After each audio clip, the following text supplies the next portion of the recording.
mostrar aí.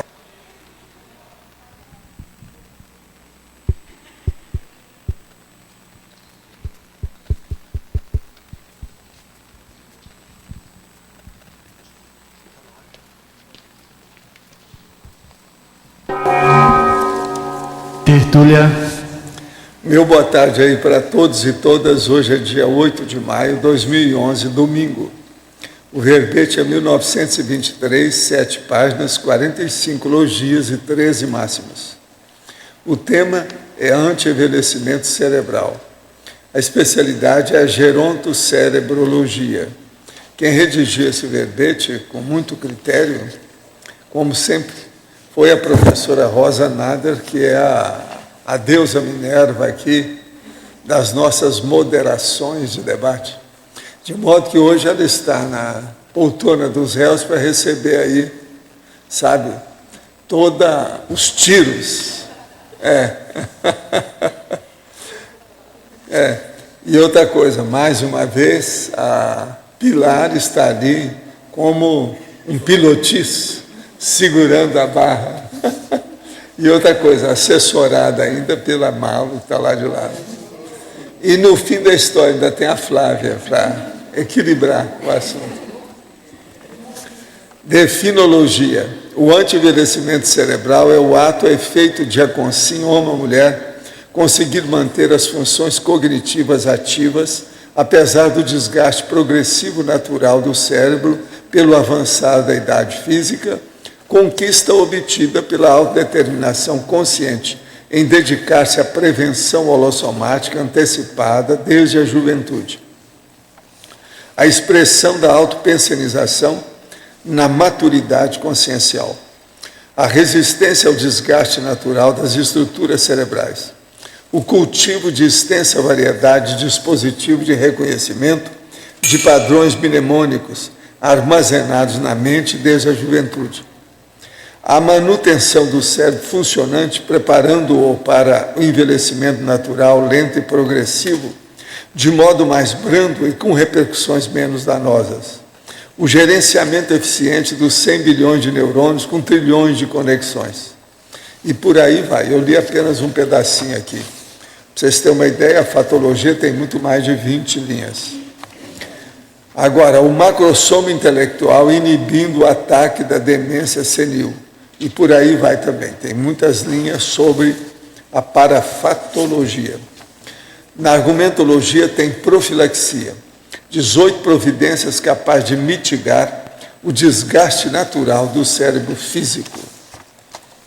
E na remissiologia eu destaco, entre os 15 verbetes, aparvalhamento bovino, envelhecimento, exercitação neuronial, geronte evolutivo e longevidade produtiva. Frase enfática. Embora o anti-envelhecimento cerebral dependa em grande parte da neuromaliação na juventude, é sempre tempo para consim capacitar o cérebro a resistir à neuroerosão inexorável.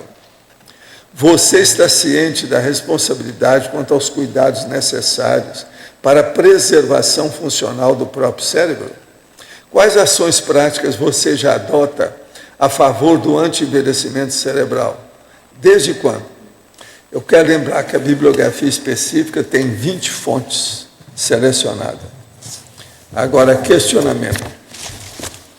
Imagens mentais constantes de uma consim pode significar uma ligação pensênica ou pode ser exclusivamente pessoal, individual.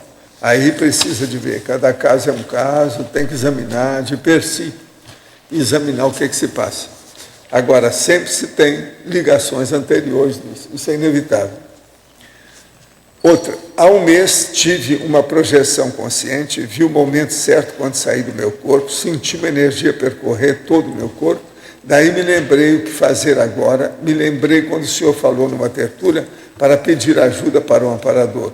Foi o que fiz nesse momento e apareceu 2 rostos, um de mulher e o outro de homem. Pediram para que eu os acompanhasse. Me lembrei de sair levitando e quando vi estava no laboratório todo branco, quando eles se projetaram e começaram a falar da escassez de água. Me deram exemplo do que iria acontecer com a humanidade com a falta dela. Me lembro que eles deram uma demonstração onde ficaram bem pequenos nesse momento e despertei. Eles podem ser meus amparadores? Ora, mantenha essa anotação e vê o que acontece daqui para frente. Qual ou quais as técnicas que o senhor indica para o estudo da conscienciologia? Todas. Estou iniciando o aprendizado e gostaria de memorizar os termos e temas de maneira mais eficiente e produtiva. Escuta, se eu vou indicar as técnicas da conscienciologia, porque se eu fiz é porque elas são importantes. Agora, tem umas mais importantes que a outra, depende das suas carências. Você chegou com o quê? Olha o que te falta, olha os furos e preenche os furos. O que é que te falta? Olha bem, tem umas que a gente não pode esquecer. Por exemplo, cosmoética, evolução, o processo da prioridade. Isso tudo aí é importante. Proex, não é isso? Outra coisa, como é que você vive na interassistencialidade? Talvez essa seja mais séria. Olha isso, tudo são técnicas, tem tudo aí para isso. Começa com EV, o estado vibracional. Se você ficar aí depois da abertura, eu quero falar uma coisinha com você, tá? Venho notando nos últimos meses que algumas pessoas estão me chamando mais atenção do que outras, como se houvesse alguma ligação entre eu e elas. Elas me parecem ser conhecidas de outras vidas ou do período intermissivo. Se sim, elas podem indicar o mesmo, identificar o mesmo quanto a mim, mesmo não conhecendo essa realidade da conscienciologia. Aí depende da hiperacuidade de cada um. Isso é muito difícil. As perguntas hoje estão todas elas difíceis devido ao processo da generalização, né? Querem que a gente especifique ali bonitinho, isso não dá, né? Poderia explicar porque o povo de Vilcabamba tem 10 vezes mais pessoas centenárias que o normal? Alguns chegam até 135 anos. Os anciãos fumam, bebem álcool, comem bastante sal, tomam muito café e a maioria dos centenários não usa óculos, além de fazer muito sexo. Não querendo ser indiscreto, mas já pergunto se a pessoa acima de 70 anos tem condição de vida sexual vigorosa sem enfraquecer o soma. Yes, indeed. É lógico.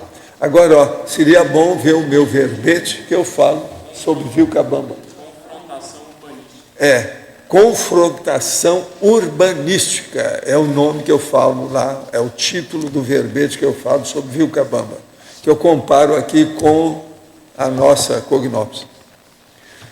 No curso em DVD, Mega Pensando Trivocabular, o senhor diz que é complicado debater sobre alimentação para um número grande de pessoas. Por quê? E também que o idioma português é melhor que o inglês. Isso não é relativo? Escuta, o que não é relativo? Vamos com calma. Se nós não definirmos as coisas do jeito que precisa, não existe nada absoluto, tudo é relativo. Então vai com calma. Então, em primeiro lugar, vamos aqui no Mega Pensando Trivocabular. Por que é que eu falei que a alimentação num grande número de pessoas é difícil? Pelo seguinte, dentro de uma plateia tem gente com anorexia e pode ter gente com bulimia. Você está entre dois extremos. Como é que fica isso? Isso é um problemão. Você vai falar, uma mulher, um homem barrigudo, uma mulher gordalhona, vai falar em baleia e sempre vai criar problema, conforme o auditório. Eu aqui, por exemplo, falo porque está tudo em casa, tal, o povo já me conhece, mas um lugar novo. É complicado ou não é falar sobre alimentação? É assim, o negócio é muito sério. Se não tiver cuidado, cria um problema aí com muita gente. As bobagens que tem hoje, que eles falam sobre ciência, que não pode, agora o último que eles estão combatendo é o açúcar, mas de uma maneira total. Açúcar até de fruta, de tudo que tem. Daqui a pouco não vai sobrar nada. A pessoa vai comer o dedo? Ela vai comer o quê? Os cabelos? Quando corta, você come? Pedaço da unha? Que é os seus fâneros? Besteira. Tem muita tolice, muito excesso em estudo. Mas é preciso a gente abrir o olho. Agora, outra coisa. Você me perdoa, mas eu estudei muito alguns idiomas, sabe? Então, o que se passa? No livro Projeciologia, para eu estudar durante 19 anos, eu trabalhei com 20 idiomas. Agora, isso procedente de, ao todo, 37 países. Agora, o que se passa? Você vai chegando à conclusão com o tempo, na parte prática, que existem idiomas que são mais funcionais e outros não. O inglês é funcional para vender. É o processo de dinheiro. É muito bom, porque tudo eles arranjam um jeito na hora, mas não há racionalidade. É uma língua bárbara, ela é espontânea, mas sem nenhuma racionalidade. Já o português, que já veio do latim, que tem muita raiz grega também, ele tem muito mais racionalidade. Você pode compor as palavras, os neologismos. Em inglês não tem nada disso. Em português, as situações são tantas que tem até, por exemplo, a cacografia ou cacologia. No inglês eles nem veem que existe isso, nem pensam nessas coisas. Agora, a nossa língua, então, ela é muito mais detalhada. Então, o português, o alemão, por exemplo, é muito melhor do que o inglês. E olha, o alemão está bem perto do inglês, mas não é igual. Mas, dessas línguas todas que tem aí, o português é muito funcional. A maior prova que tem é que eu já tenho 6.000 neologismos. E olha, é pouco. Eu estou fazendo um livro que vai aparecer muito mais agora. Entende? O livro que eu estou fazendo, que é esse, da Dicionário dos Argumentos da Conscienciologia.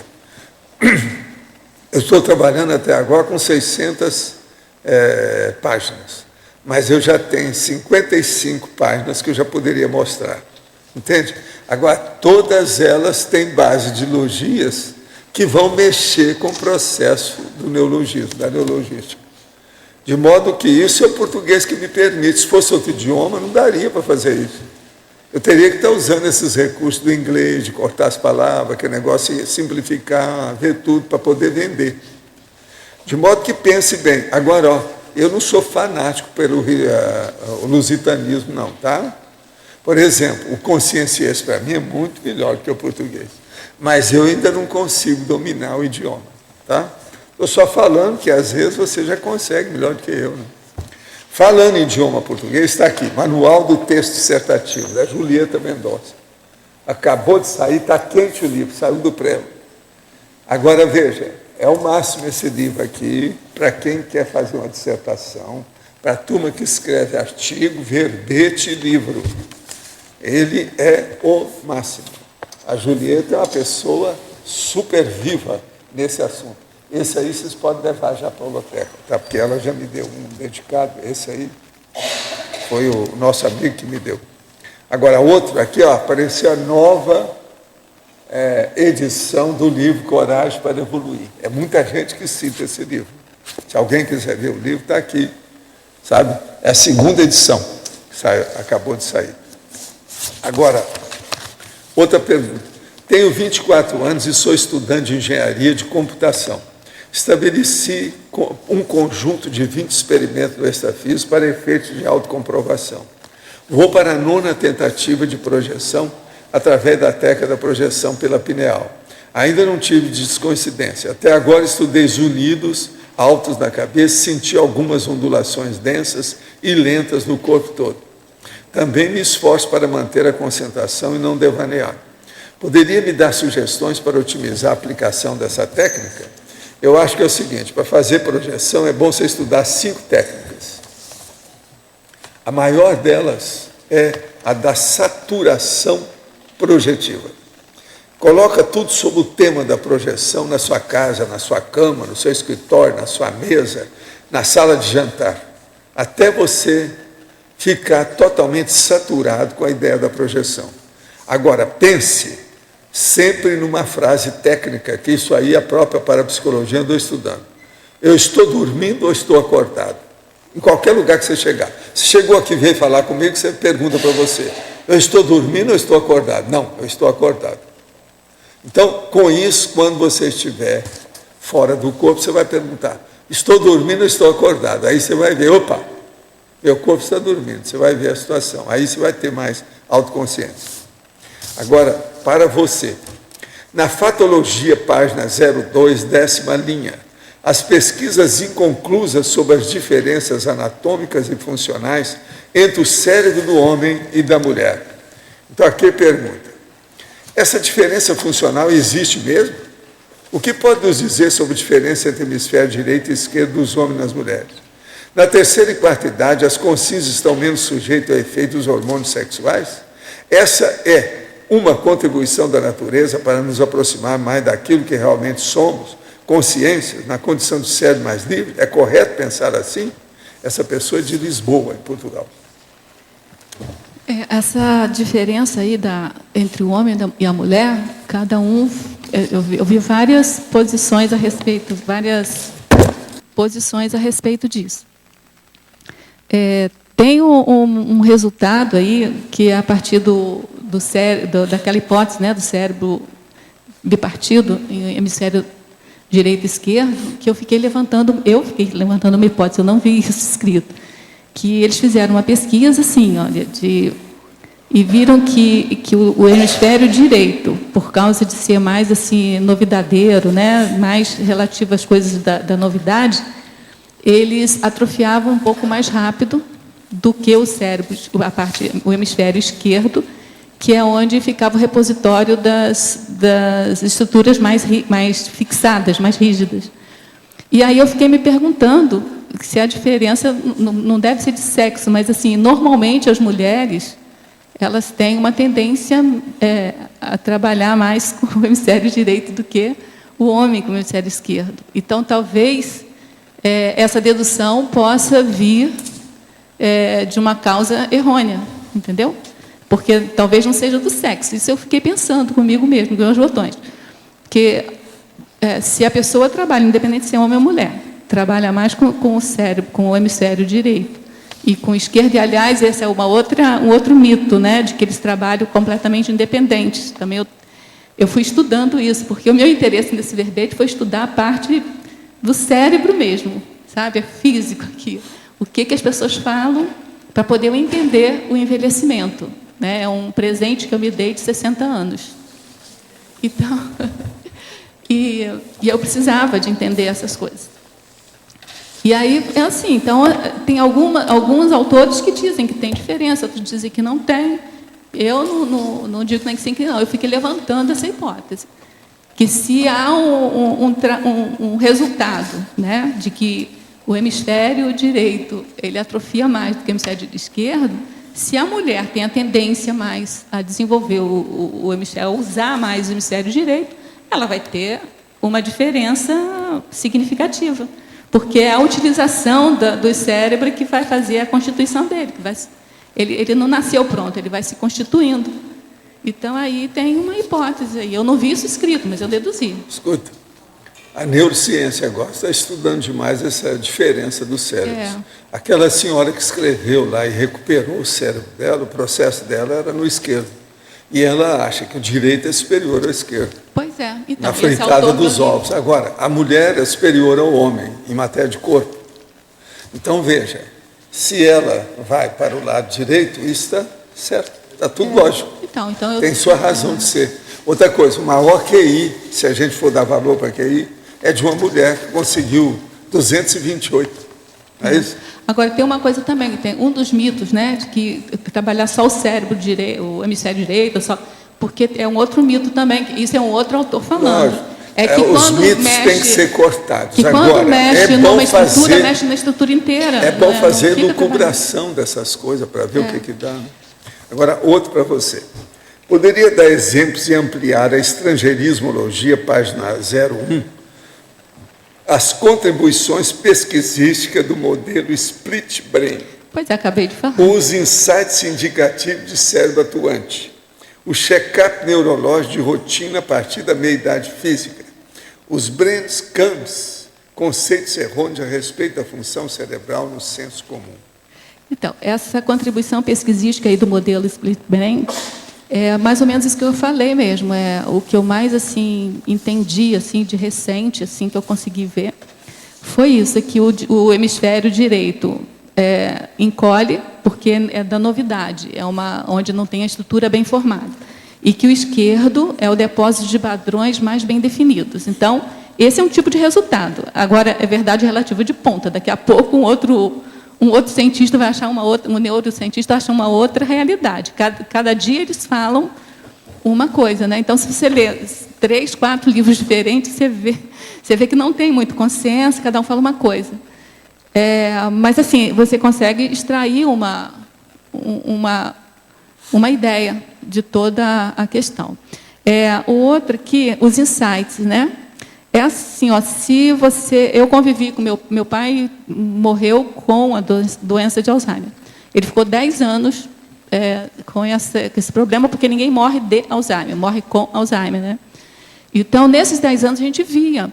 Ele tinha ilhas de lucidez, mas, assim, insight ele não tinha mais, porque não tinha mais a memória anterógrada, né? Ele não conseguia aprender mais nada, o cérebro dele não funcionava. Então, assim, ó, quando você tem um insight, seja lá qual ele for, isso mostra que seu cérebro está funcionando. Isso é muito bom. Então, vamos ter insights aí à vontade, né? O check-up é porque a gente não coloca o cérebro para fazer o na rotina do check-up. Você faz coração, você faz fígado, você faz rim, você faz coluna, você faz exame de sangue, você faz tudo, mas o cérebro você não faz. Também não sei se é para fazer, porque os exames, aí com todo, depois você pode esclarecer, mas assim, às vezes faz contraste, às vezes tem eletromagnetismo, eu não sei se é para fazer mesmo, né? Enfim, mas de qualquer maneira, aonde eu li o livro, o autor, ele era neurologista, neurocientista, e ele fez o exame dele, depois de mais tarde, ele conta lá a história no início, que ele ficou... É interessante de ver, porque ele ficou desesperado com o resultado, porque como ele conhecia toda a problemática da degeneração do cérebro, ele ficou desesperado com o resultado das imagens. Ele correu vários colegas, foi interessante a história dele. Então, ele propõe que a pessoa faça um acompanhamento. Eu, em particular, quando meu pai estava lá com Alzheimer, né, a família inteira fica com problema, porque eu participava daquelas reuniões para familiares, né, do Alzheimer, porque a gente precisava daquela ajuda lá, porque é bem complicado você ver a pessoa indo embora sem estar morrendo, né? Mas, enfim, a gente participou lá. E eu fazia o doutorado nessa época. E aí, lá pelas tantas, eu comecei a ficar um pouco estressada, e eu dava aula de cálculo para engenharia, não sei o quê.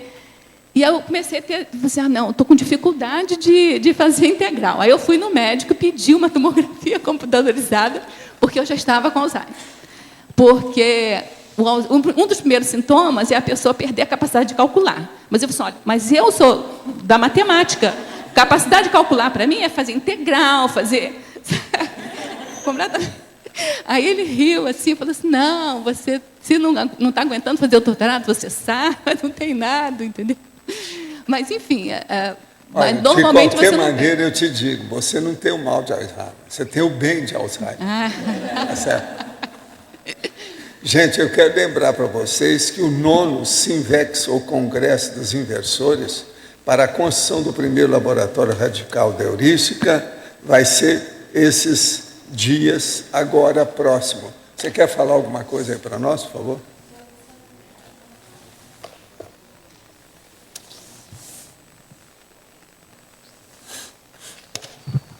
Vai ser nos dias 23 e 26 de junho, no campus de Aracé, em Espírito Santo. Então, temos quase 50 alunos e estamos esperando mais alunos para contribuir na construção do serenário e também para amigos da enciclopédia.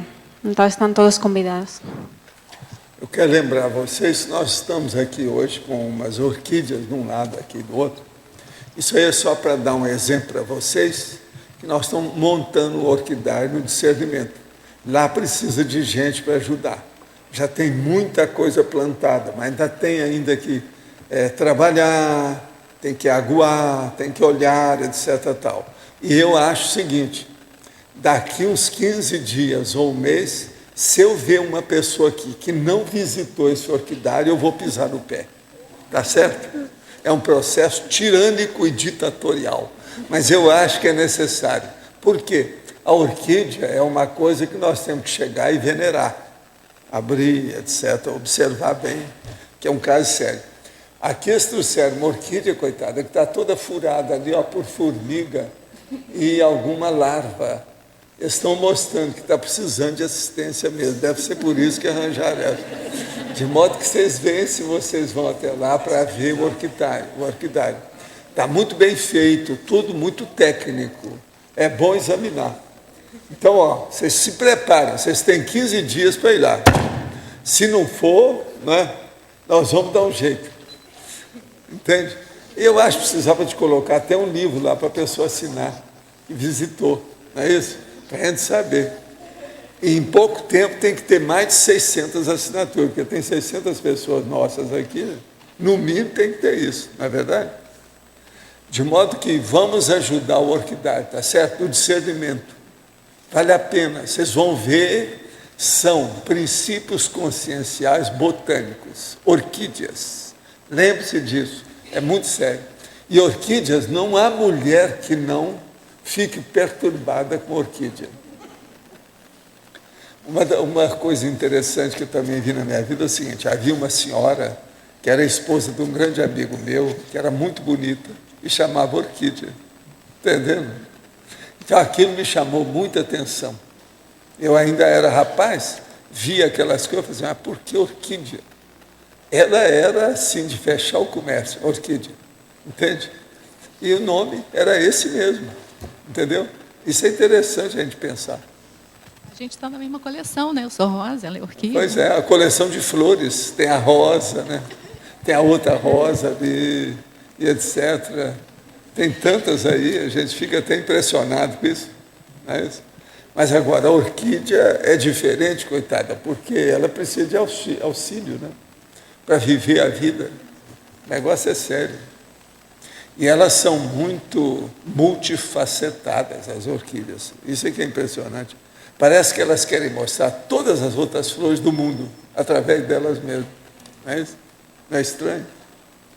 Gente, eu então entrego a vocês a nossa professora Rosa Nader para todo o uso das suas baterias antiaéreas. Professor, etc. aqui. Eu tenho uma pergunta, mas não é para a Rosa, é para o senhor. Ontem, no final da tertúlia, foi feita aqui uma colocação, acho que foi para o Marcos. Não sei se foi para o Marcos Dung, parece que foi. O Marcos é o nosso galã lá do cinema. Esse mesmo. Que tem? Então, o senhor colocou que o artista, não é isso? Se ele tivesse qualquer alteraçãozinha. O artista, o cantor, ou mesmo. Um artista. É um processo de energia, não é isso? Artista. Tá certo.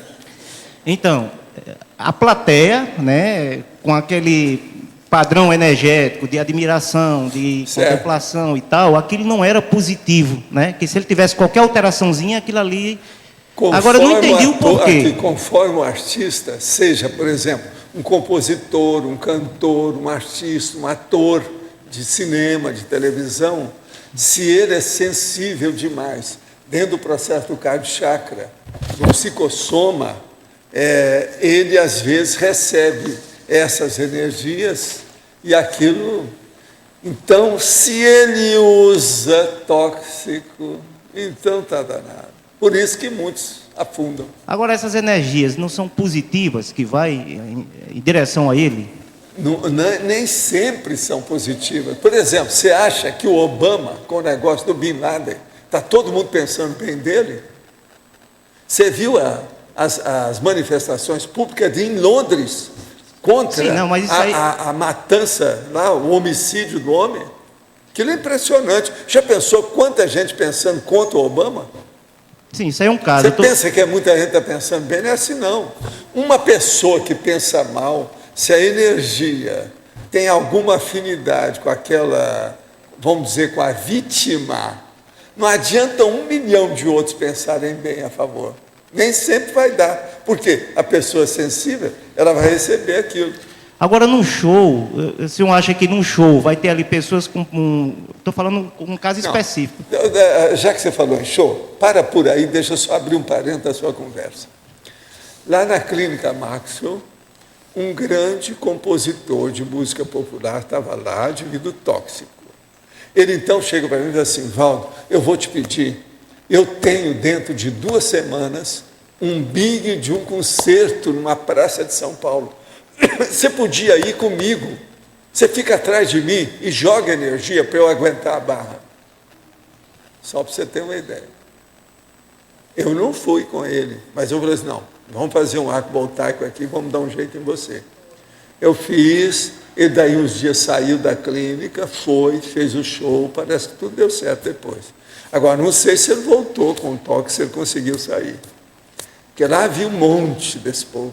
E é terrível isso, porque quando a pessoa começa a usar muita maconha, cocaína ou qualquer coisa, crack, ela pensa que ela está com toda aquela vitalidade intelectual, a criatividade, a heurística, as ideias originais, o processo para compor a música, para ter uma letra, sabe, adequada, tudo.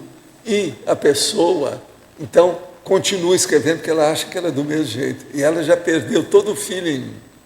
Então, é simplesmente constrangedor você ver aquela pessoa que está microcéfala e está pensando que ela é a gênia, que é o gênio que tinha sido antes, e não é mais.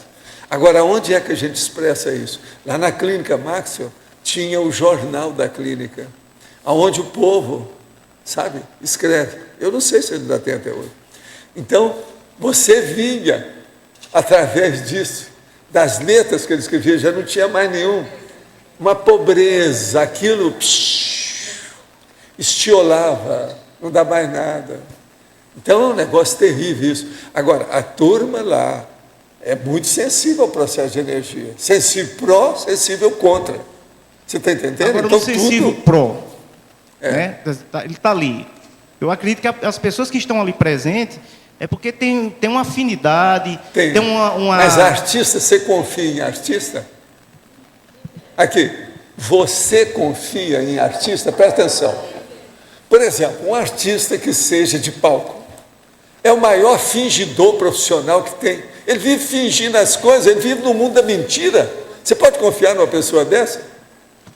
São poucos os artistas de fibra, articulado, bem arrumado, ali, em cima do lance. A maioria é desarticulado por causa disso. Mas Você já pensou você bancar o traficante durante 5 filmes em seguida? A pessoa vai ser semi-traficante, vai ser criminosa. Dentro dela, ela só pensa naquilo. Eu queria entender, professor, o seguinte, como funciona esse processo, né, da energia chegar lá e ela atuar negativamente. Recepção. O que você recebe? Se você usa toque, você está num ambiente desse. Ambiente de artista, você sabe que não é nada bom. Ambiente de artista e de prostituta, a diferença é mínima. Eu já trabalhei nisso tudo, eu já estudei até em Hollywood. Eu vi as coisas todas na Califórnia, vi um monte de coisa por aí.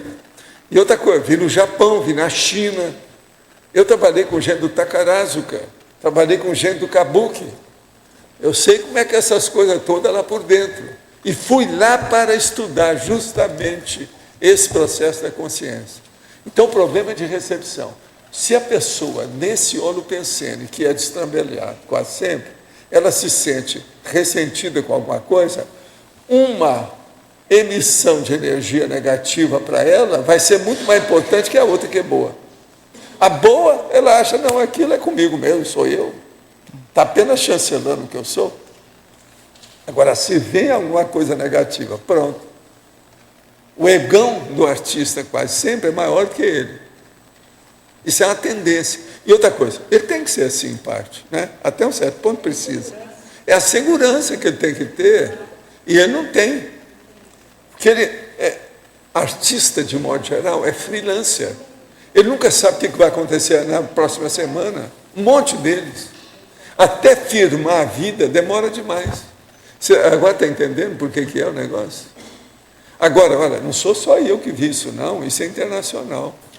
Que tem gente que pergunta, é esquisito.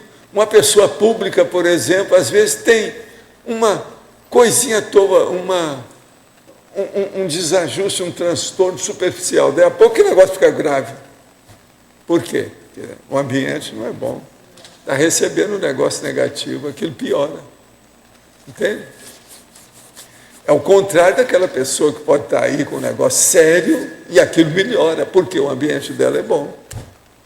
Começa pela condição interna do micro-universo consciencial. Se uma pessoa quer viver e ela tem confiança, segurança, autoestima, amor próprio, ela dá valor para a vida que ela tem, ela vai viver.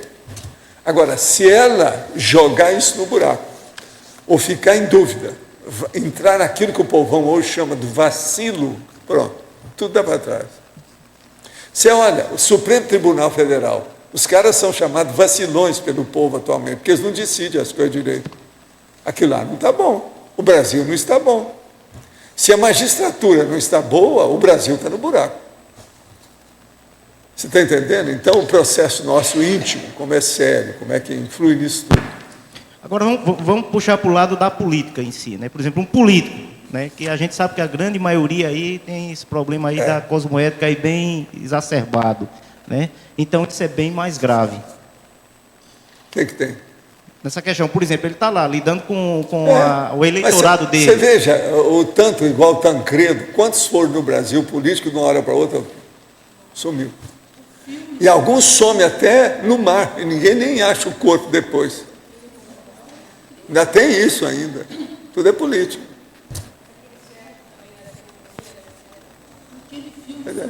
Professor Valdo. Professor Valdo. Sim. Puxando um pouquinho o gancho em cima desse tema, muitos artistas, eu não estou defendendo a arte, eu só estou querendo colocar a questão, inclusive, a questão assistencial, onde alguns artistas,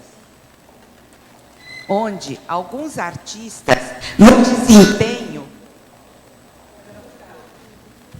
Seria bom trocar aquilo ali, ó, que o microfone está achando ruim. A arte. Falar da arte. Ele não está gostando, não.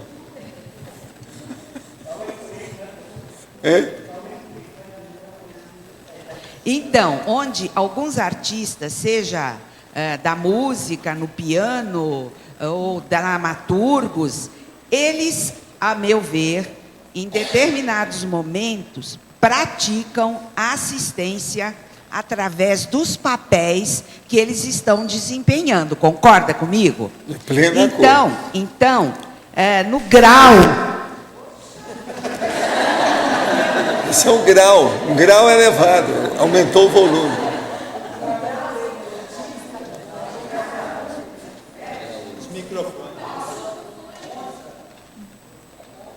Fomos artistas e que hoje já estamos um pouco mais elucidados na questão consciencial.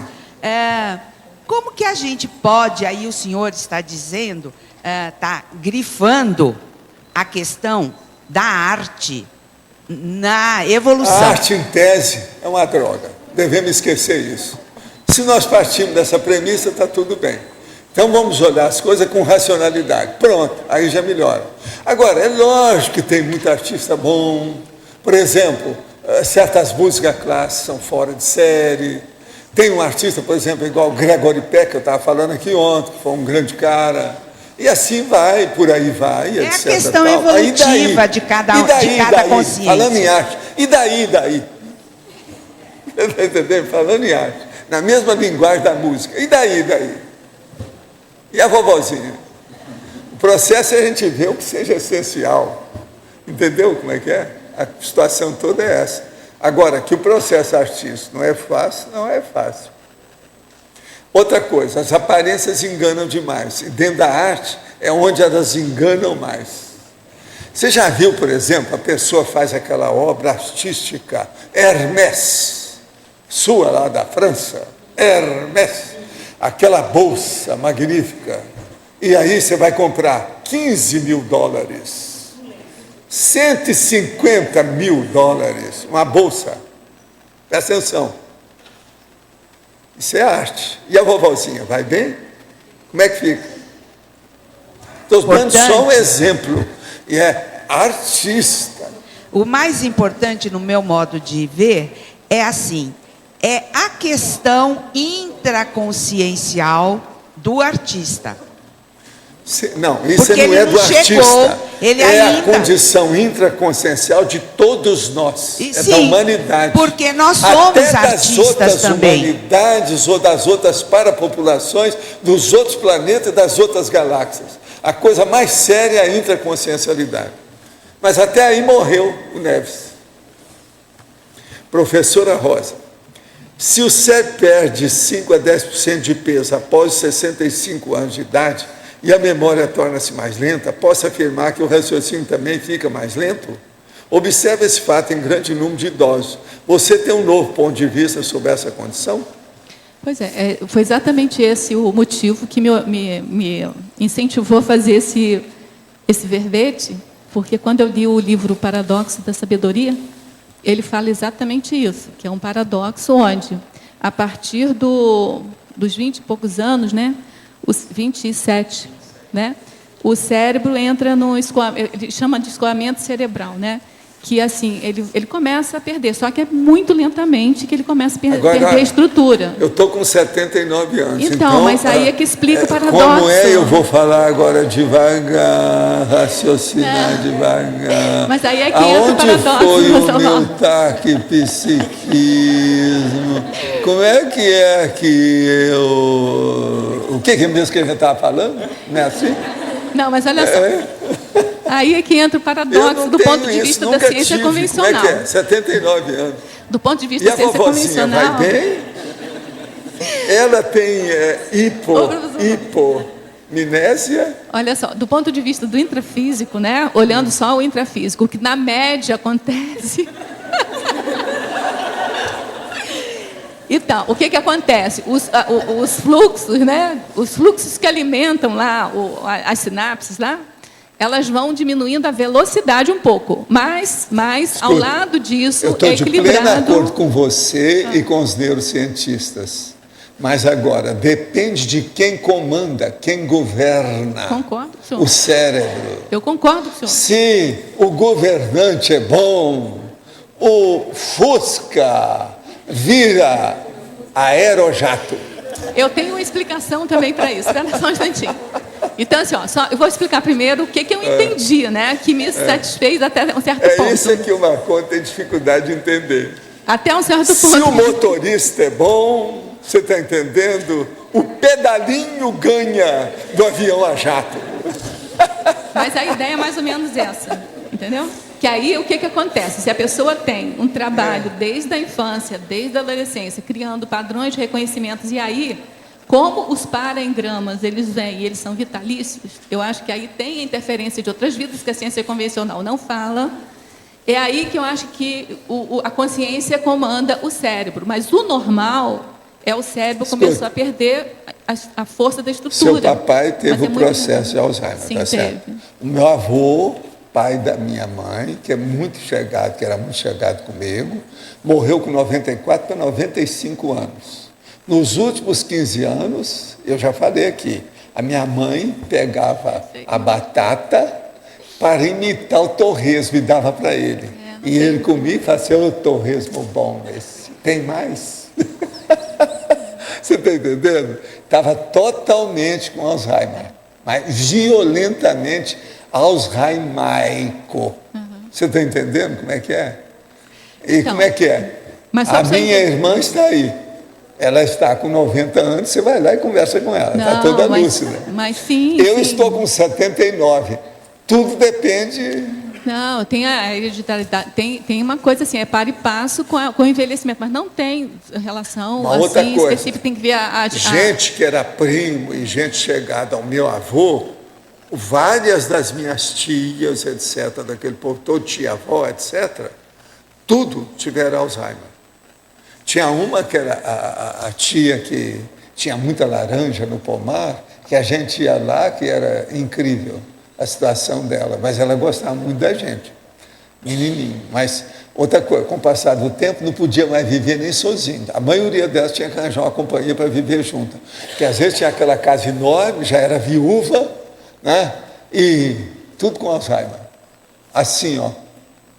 Na minha família tem um monte. Não, na minha família então, também por exemplo, tem. como é que é? E comigo? Olha só. Que venga Alzheimer. Isso. Entre a própria pessoa que sofre, né, a decadência aí do Alzheimer, tem diferenças. Por exemplo, o meu pai, como a gente é uma família... Você daqui a pouco vai chegar na terceira idade. Já pensou? Você vai chegar. E você está aí. É um perigo a Rosa atualmente, ainda é um perigo, né? Quando é que você vai deixar de ser esse perigo? Mas então, Valdo, olha só pra você ver, por exemplo, meu pai, ele andava, ele comia sozinho. Por quê? Porque nós, na minha família nuclear, né, nós somos 7 irmãos, e aquela família árabe, né, que todo fim de semana todo mundo ia para lá com os netos, então juntava, todo final de semana era quase uma festa. Aquilo meio que mexia com o pouco que sobrava dele de sinapse, né, de lucidez. Já eu tive uma tia, que é a irmã dele, que assim, quando caiu com o problema do Alzheimer, ela ficou completamente, como se fosse em coma. Ela não fazia mais nada. Pois é, mas varia. Mesmo. Então, varia, porque aí a gente aprendeu lá naqueles encontros lá, que quanto mais você incentivar a pessoa, ler para a pessoa, cantar com a pessoa, né? E aí, assim, o que me intrigava nessa história do cérebro? Eu cheguei até a fazer um congresso lá em São Paulo a respeito disso. Então, assim, eu via lá um neurologista lá, um neurocientista, mostrando lá umas imagens de pessoas que estavam, aparentemente, assim, se fosse olhar pela imagem, falava que estava com Alzheimer, e não estava. E outro que não tinha como provar e que estava completamente cheio de Alzheimer, né?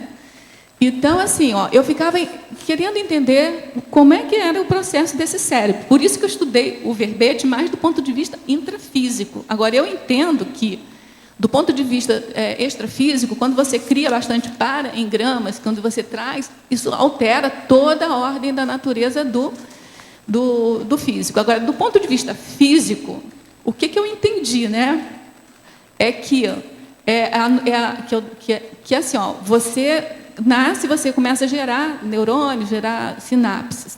Aí tem a poda sinapse quando você está ainda jovem, porque é para tirar o excesso, porque também ficar com o desvario também de sinapses é prejudicial. Aí parece meio antagônico, né? Porque começa a podar aqui, e aí a gente estuda que tem que trabalhar todos os neurônios, porque quanto mais trabalha, mais fortalece ele. Então, por que começa a morrer? Era isso que eu queria saber.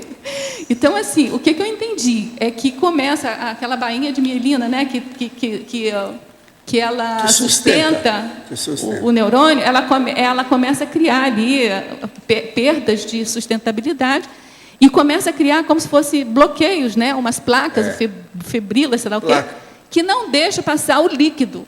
Então, se não deixa passar o líquido ou os hormônios, né, para efetivar a sinapse, aí aquela sinapse não existe porque antes o impedimento foi anterior. E aí ela morre porque não deixaram ela fazer.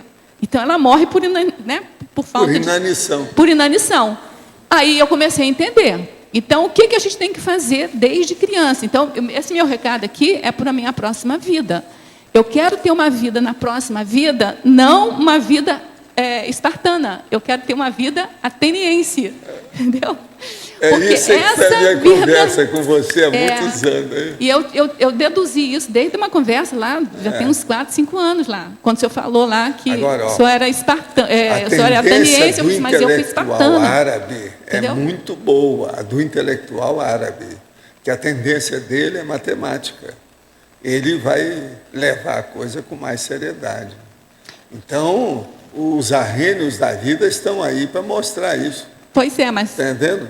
Isso é muito sério. E é justamente o seu caso. Mas olha só, aí voltando àquilo que o senhor falou antes daquela médica que conseguiu sobreviver porque o lado direito dela era possante. Aquele livro eu mostrei aqui, é bom as pessoas verem. Então, aí tem que ver a ponderação disso, porque assim, o lado esquerdo ele cristaliza mais e ele fortalece mais. Ele fica mais organizado, mais sistemático. Mas o cérebro é novidadeiro, ele gosta de novidade, né?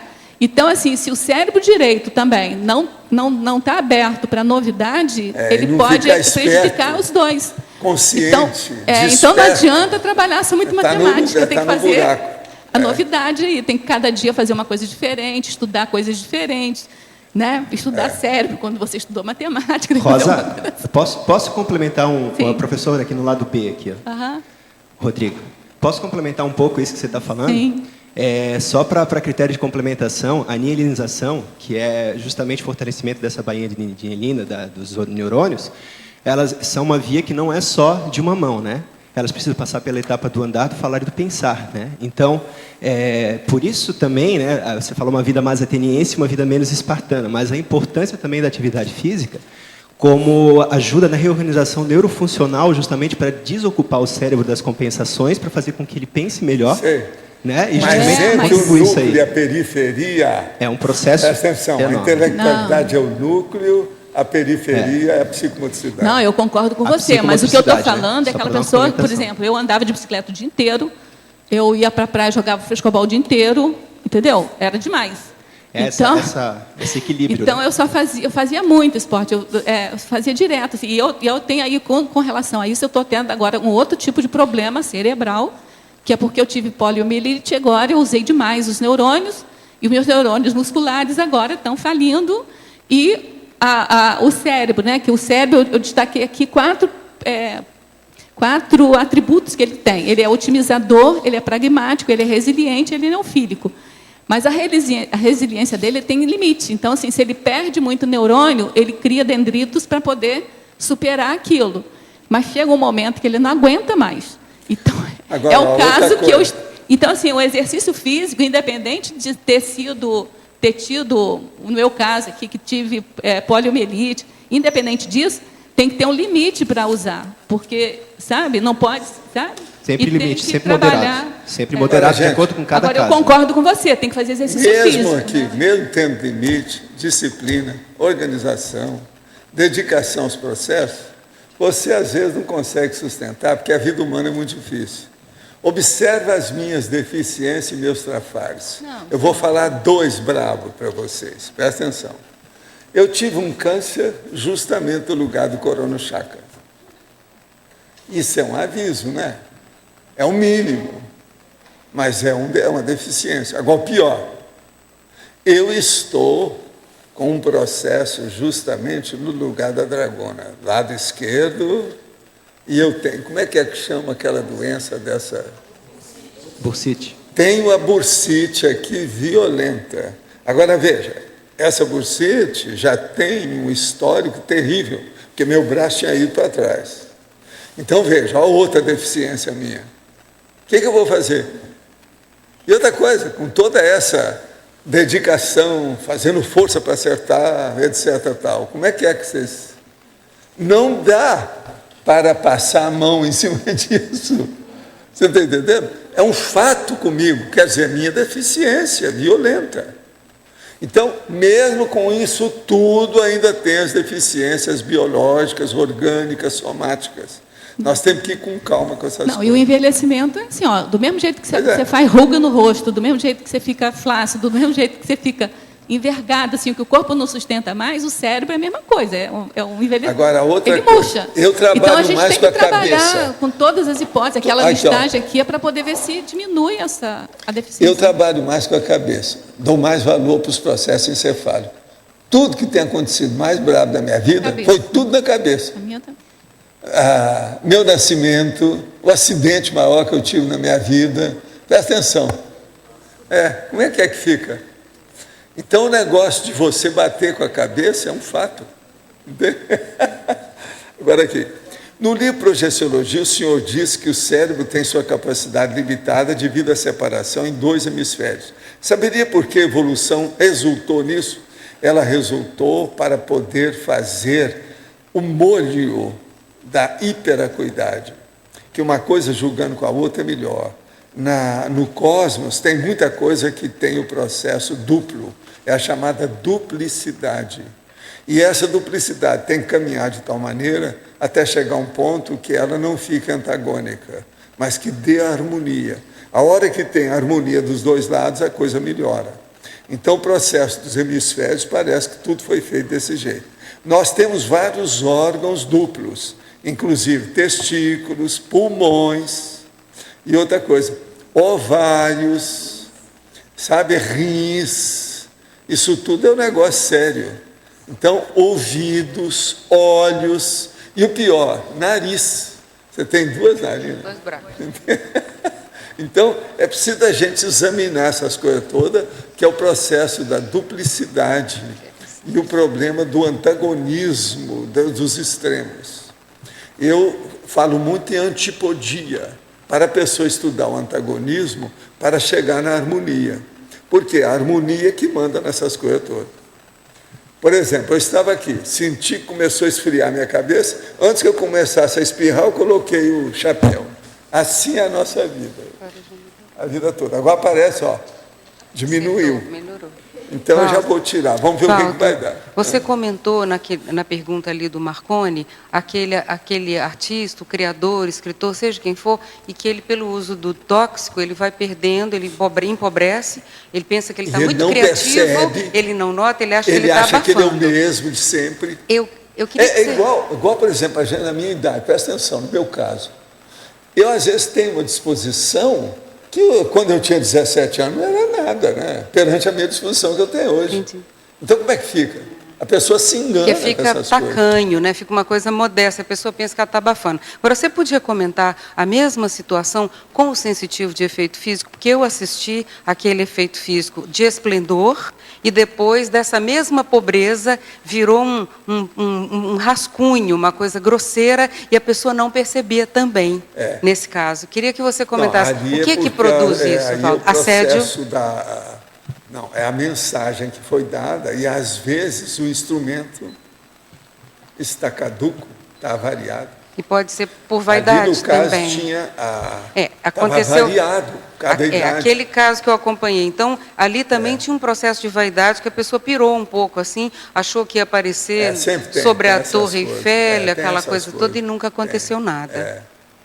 Então, mas qual é o fator? É o assédio? Autoassédio? Não é só, né? Não é só o autoassédio. O processo é mesmo. A matéria é limitada. Ela tem raia, ela vai até um limite. Não passa daquilo. E o corpo é isso, né? Não tem saída. Porque na época Por exemplo, é o que eu estou falando para você. Eu, às vezes, tenho uma disposição, falo assim, olha, eu sou um rapaz de 17 anos, nada de 79. Besteira, não é, meu corpo não aguenta isso mais. Não, isso aí já tem tanta coisa que já bate o pino aqui dentro, que não é a mesma coisa. Então, eu tenho que saber como agir com isso. Então, a questão da parte mecânica. É difícil. Aqui, eu já escrevi sobre isso, que é a endorfina. A endorfina é a cocaína do corpo. Eu, na minha idade, ando da esteira aeróbica, eu saio de lá, o que você quer? Me dê aí que eu... Agora, Valdo, no que caso... é que vocês querem? Quer dizer, é um perigo isso é endorfina, é tapiação. O próprio corpo tapeia você. Mas esse sensitivo de efeito físico, assim, de ectoplasma, de esplendor, que tem todos, aquele monte de fenômeno ao mesmo tempo, esse empobrecimento dele, ele tem uma outra razão? Existe algum outro motivo? Porque o soma está lá. São vários motivos. Mas agora, é mecânico o processo? Aí, o processo é a senilidade. É mecânico, a coisa Por exemplo, é mecânica a senilidade, mesmo. Das piores que tem, é quando ocorre com a pessoa que ela se torna constrangedora. Ela que era boa, tudo assentada, e outra coisa, em grande pacificação, harmonia, equilíbrio com as outras pessoas, de uma hora para outra ela começa a desbordar, começa a falar besteira, vai para o passado, muda, faz fantasia. Isso é que é o pior que tem. Isso aí é pior que Alzheimer. Agora, o que se passa? Demência, essas né? psicoses, tipo de demência. Elas são muito mais comuns do que a gente pensa. Depois dos 50, tudo isso pode acontecer com a pessoa. Então, o sensitivo... Agora, o que eu vejo mais é essa senilidade. É isso que estão falando agora da Alzheimer. Ela começa muito cedo. Já tem gente com 45 anos que já está mostrando sinais de Alzheimer. Eu trouxe livro aqui, falei sobre isso. Valdo, isso tem a ver com a maturidade do sensitivo também, do parapsíquico, né? Se você sustenta uma maturidade demais. Em alto nível, interassistencial, e isso tudo consegue dominar as energias, as coisas melhoram. Entendi. Tinha um infantilismo relacionado. Mas a maioria nem sabe que existe energia consciencial. Como é que fica? Entendi. Como é que fica? Okay. Dentro das coisas que eu estava lendo aqui, uma das causas assim possíveis, né, uma das hipóteses do Alzheimer que está começando mais cedo, é que essa nossa vida agora ela é mais rotineira. Ela tem uma rotina, não é aquela rotina produtiva que o senhor fala, que está sempre estudando coisas, não. Aquilo que já está mais organizado, a sociedade, de modo geral, está mais organizada, né? Então, tem uma rotina mais fixada.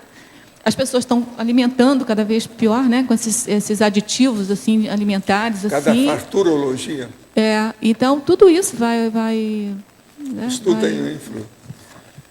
O senhor poderia dar exemplos da intraconsciencialidade? O que é a qualidade das manifestações da intimidade da consciência?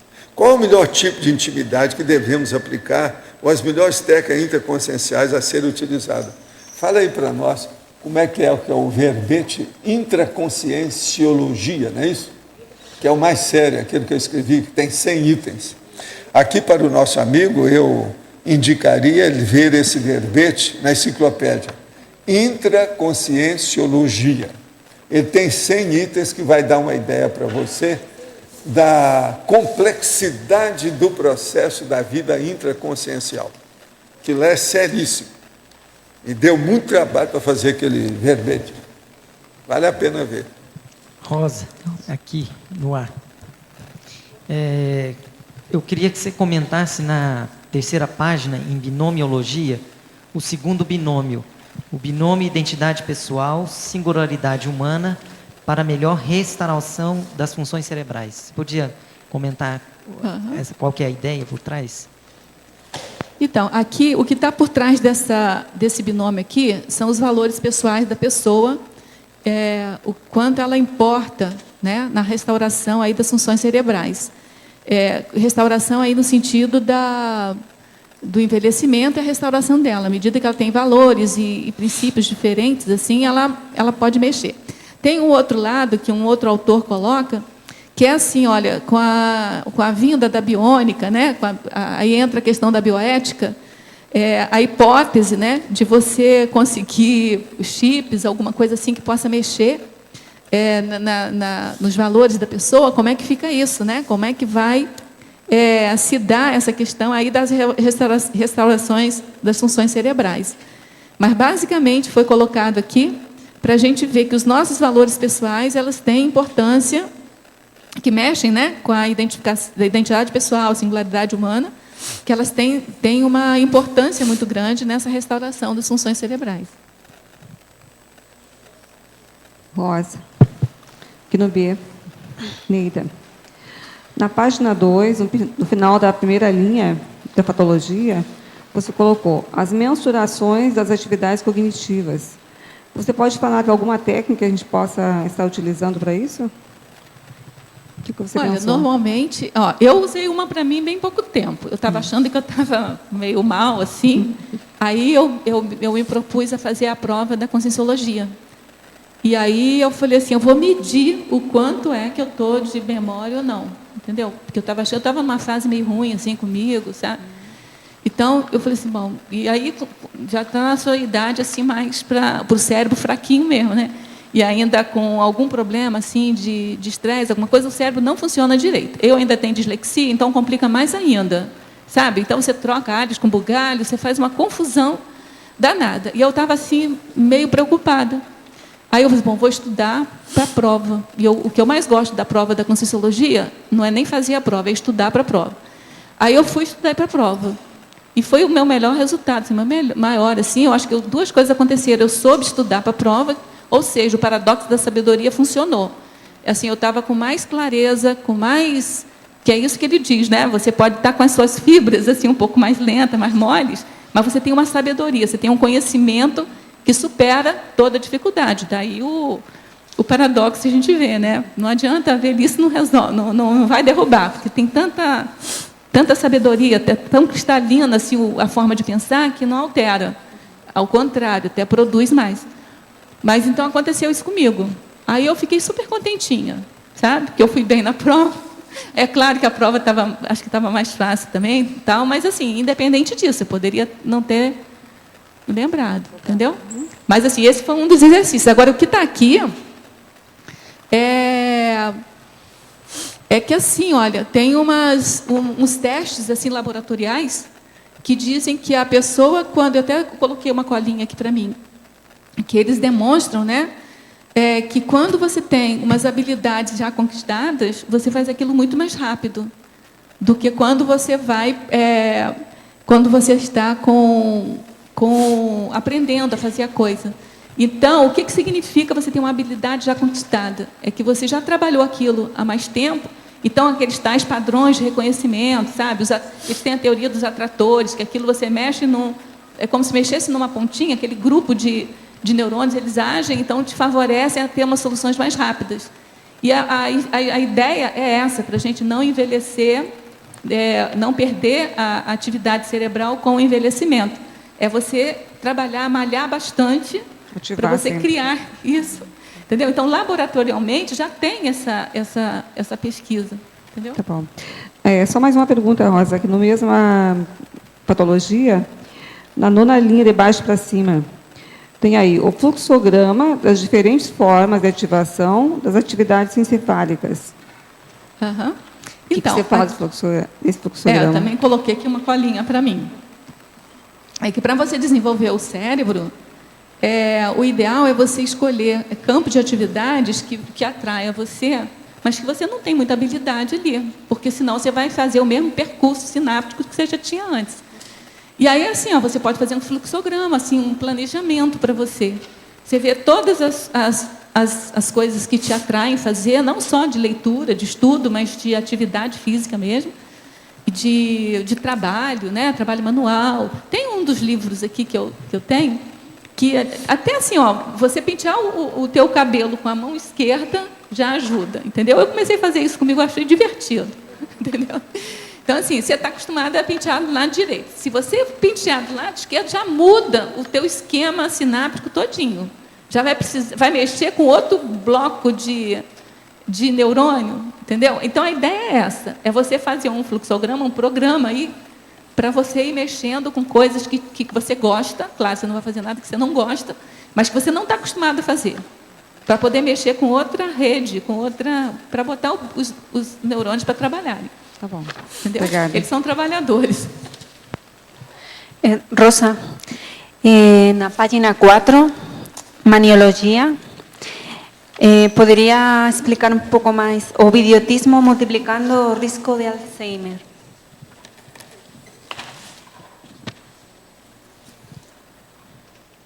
Ah, tá. Isso aqui foi uma pesquisa também que eu vi, que diz o seguinte, que você ficar na frente da televisão, já é uma pesquisa que foi feita, né? Que você ficar, tem tudo a ver isso que a gente está falando, porque você fica ali, passivo, você nem mexe músculo nenhum, algumas pessoas fazem até crochê antes, ainda deve mexer alguma coisa, mas assim, não mexe músculo nenhum, né? E fica o dia inteiro vendo aquela novela, não mexe com cérebro nenhum, porque você não faz reflexão nenhuma sobre nada, você fica numa atitude passiva, e que eles fizeram uma correlação aí de estatística, né, que tem multiplicado o risco do Alzheimer, entendeu? Porque o que acontece? Como você não fortalece o tal do axônio, né? É assim, não sei se você tem ideia do que é, como se fosse um braço, assim, eu fiz uma ideia mental para mim. Aqui está o axônio, né? Aqui está o núcleo a palma está o núcleo e esse negócio aqui são os dendritos, né? Então aqui, você tem que fortalecer, porque é aqui que passam os hormônios de fortalecimento. Se você não fortalece, ele não deixa passar para os dendritos, os dendritos não têm força para soprar lá para o outro dendrito, então não faz a sinapse, entendeu? Outra então, pergunta. É por isso. Tá. Aí você fica com Alzheimer. O Alzheimer é isso, é você mexer na capacidade ele cria barreiras, igual um bloqueio energético. Quando você está com um bloqueio, que você vai fazer o EV, que o EV não sobe de jeito nenhum, nem desce, entendeu? É a mesma coisa ali, o bloqueio não deixa, a sinapse morre, a sinapse não se dá. Agora, na página 3, polinomiologia, o segundo polinômio. O polinômio do bom funcionamento cerebral, motivação, sociabilidade, persistência, focagem. Pode explicar a relação entre estes itens? Tá, peraí. Então, aqui é o primeiro ou o segundo, né? O segundo. Uhum. Então, aqui está dizendo o seguinte, que o bom funcionamento cerebral, ele precisa de motivação para você fazer a atividade. A sociabilidade é uma coisa bem importante, né? A Helena Anastácio fala da afetividade também. E aí, assim, porque a afetividade, a sociabilidade, ela te dá um pouco mais de estresse, ela te dá mais harmonia. E quando você tem mais harmonia, os hormônios que você produz naturalmente no cérebro são mais positivos, né? Não são aqueles de estressantes, menos estressantes. A persistência, que aí se você tem que ter persistência para você trabalhar porque assim, para você construir uma rede sináptica, você tem que trabalhar malhar muito naquelas mesmas sinapses. Não é uma vez só e pronto, entendeu? Para você cristalizar elas, você tem que trabalhar muito. Por isso que tem essas técnicas todas de repetição aí, tá? Mas não é uma repetição improdutiva, é uma repetição até aquilo pegar uma habilidade, ter uma experiência. E depois a focagem, você tem que focar.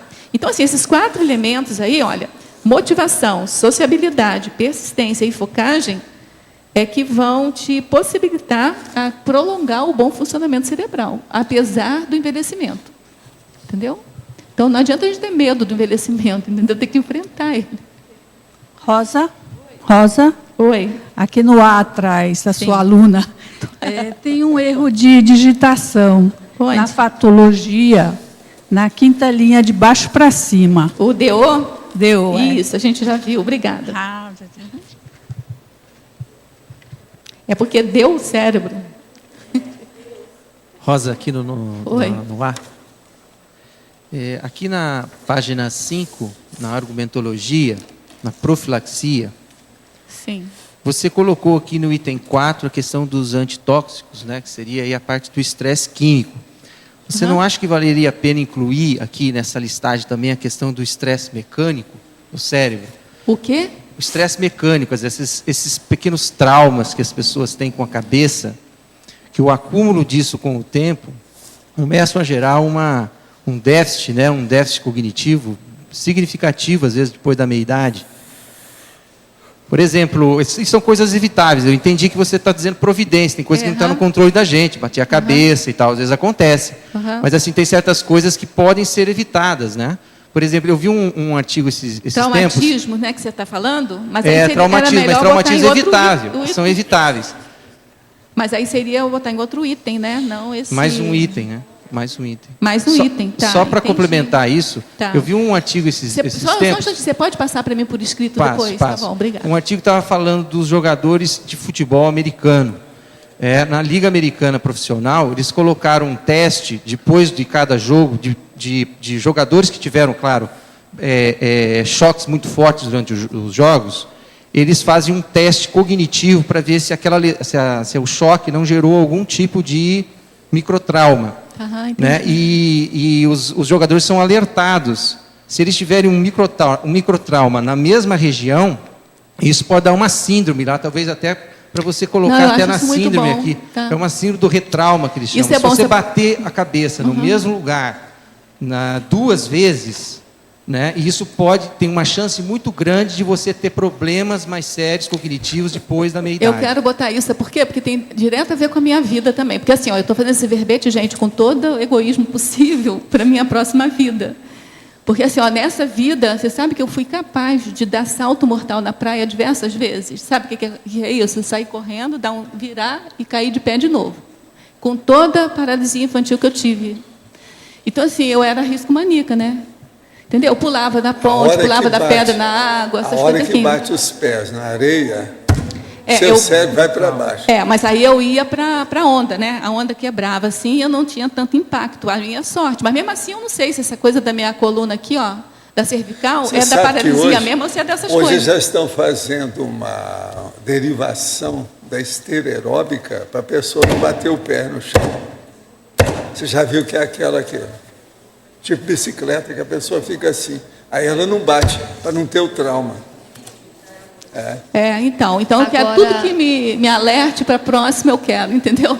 Aí tem também, Rosa, dentro disso... Eu espero que eu veja esse verbete aqui na próxima. Agora, há muita gente cabeça dura que já teve, não foram 2 traumas no mesmo lugar, 2.000, e continuam burrildas e burroides. Professor... Então, cabeça dura também é um negócio que a gente tem que lembrar. Existe o casca dura e o cabeça dura, tá certo? Aí tem agora, também dentro... Seria adequado facilitar o retorno sanguíneo e melhor irrigação do cérebro, utilizando a prática de sentado, deitar a cabeça entre as pernas, relaxando todo o corpo por alguns minutos? Olha, isso é bom, mas para quem está desmaiando, quem tem algum problema de hipotensão, etc. Mas no normal, né? Eu não sei se hoje estão indicando isso, não. Tem gente que fizer isso pode até piorar mais, que está indo demais, que já tem muito sangue na cabeça. Eu acho que o problema do idoso é sangue demais na cabeça. Que ele não circula direito. Agora, isso aí... Porque o derrame é por bom isso. Para hipotenso. Uma pessoa que está na beira de desmaiar. Mas eu não sou médico, vocês agora, têm que falar. Os meus universitários ficam falar isso. Os neurologistas nunca conseguiram detectar a sede da consciência no cérebro. No máximo, especulam ser impulsos elétricos. Somente conseguirão detectá-la se passar a usar a ciência extrafísica. Vamos ver, né, com o tempo. Agora, o impulso nervoso é uma coisa muito séria.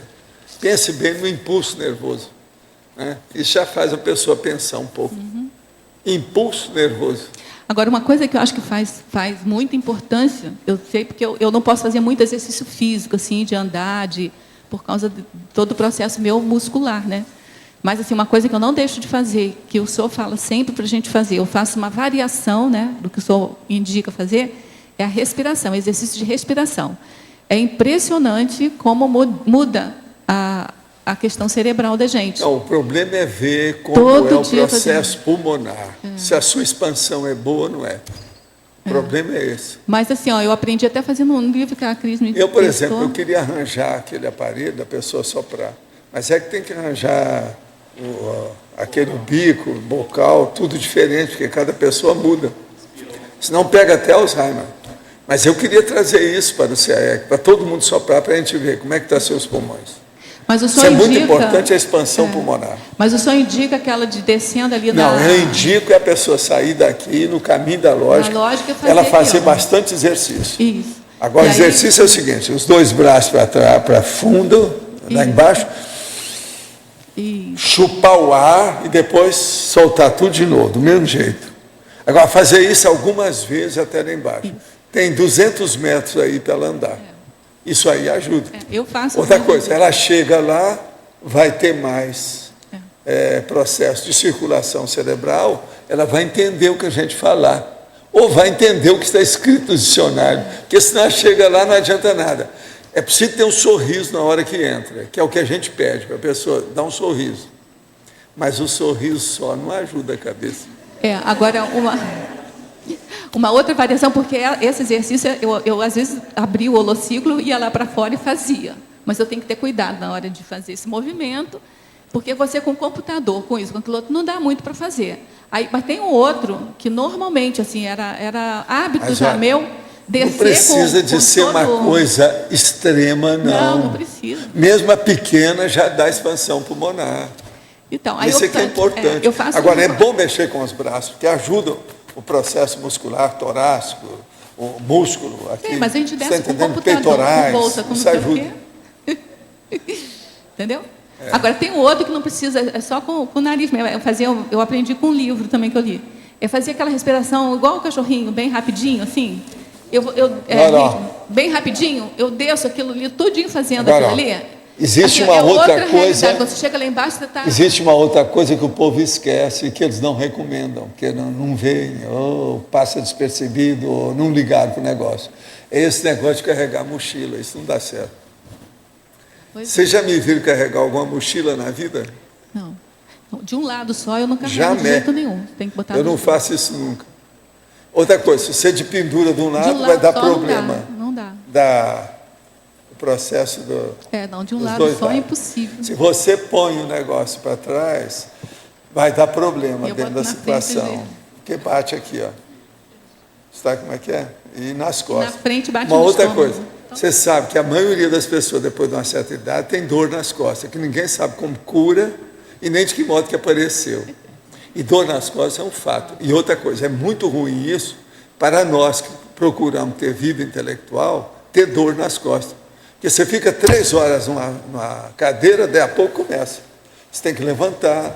Eu jamais passo de 2 horas sentado, muito tempo. Aqui, por exemplo, eu venho, eu quero já levantar logo, que já está passando de 2 horas. Você entende como é que é? A Organização Mundial de Saúde, ela manda distribui uns exercícios de alongamento para ser feito na frente do computador. Ele fica na tela, você abre e acompanha aquilo. São movimentos muito simples que você repete alguns segundos por dia e que te dão. Videogame. Mas é ótimo, simplesmente ótimo. Você lembra e você faz. E uma outra condição também, Rosa, que vale a pena que o Rui comentou, é a demência do boxeador. Hoje é uma doença mesmo, que já é descrita tudo. Não, e o futebol? Que leva a pancada até ficar lelé da cabeçada. Tudo quanto vale a pena também você colocar. Mas isso está contido no que o Rui vai passar para mim. E Rosa, no ar, nesse antitóxico aqui, eu também fiquei sabendo há pouco tempo, e aqui nas cataratas é bastante utilizado, aquele repelente sei. Off. É repelente Off, é uma marca Off. É bastante usado, bastante vendido lá. E aí eu tive contato com a pessoa que trabalha lá e vende também o repelente. Eu falei para ela que eu tinha lido um artigo que estava falando sobre o problema da substância, né, da substância química que tem nesse off, que dá uma leseira na cabeça da pessoa. A pessoa fica alterada mentalmente, né? Até questões cognitivas começam a ter algumas dificuldades cognitivas. E só passa quando ela toma banho e tira aquilo tudo. E tem pessoas que têm overdose dessa substância quando elas passam na roupa, porque quer fazer o repelente durar muito, então molha a camisa também. Molha a camisa, e isso dá overdose. Isso mexe muito com a cabeça da pessoa. E aí, eu falando com ela, isso foi em aula, depois ela veio falando, não, eu mexo com isso aí lá nas cataratas, ela vende isso, e ela também usa. E ela já tinha percebido que a cabeça dela está ficando bastante afetada, e ela não sabia do porquê era esse efeito. Eu tenho assim, um problema também, assim, eu comigo, né, agora, né, uma idiosincrasia Rosa Nando. Eu tenho alergia a esse tipo de plástico que tem saído agora. E eu vi no livro do Kansas, ele falando sobre alergia cerebral. Foi o primeiro, eu já tinha lido esse livro um tempão, né? Desde que eu cheguei aqui, em 2001. Mas agora, preparando aí para ontem, assim, eu me deparei com isso de novo. Eu falei assim, gente, isso é a minha realidade aqui. E ele descreve direitinho aquele mal-estar, aquela depressão, aquela leseira. Então, assim, se eu fico, não sei se vocês percebem, mas assim, eu não fico muito próximo de alguns computadores. Se eu fico próximo do computador, aí daqui uns 10 minutos, assim, eu já me acostumo com aquele cheiro, entre aspas, porque eu não tenho nem olfato. Assim, aquele incômodo passa, mas passou aquele incômodo, eu fico vontade de chorar, vontade de deitar. Eu fico burra mais do que sou, sabe? Eu não raciocino. Eu tenho uma série de consequências. E aí o livro estava explicando que tem alimentos que a pessoa também tem isso. E eu estou percebendo que alguns alimentos também me fazem isso. Então, assim, esses alimentos, assim, quando colocam sazon, né, comida do amor, não sei o quê, para mim não é do desamor, entendeu? Porque eu não posso usar nenhum tempero, por exemplo, massa de tomate com corante. Se eu comer alguma coisa com corante, aí eu tenho essa mesma repercussão.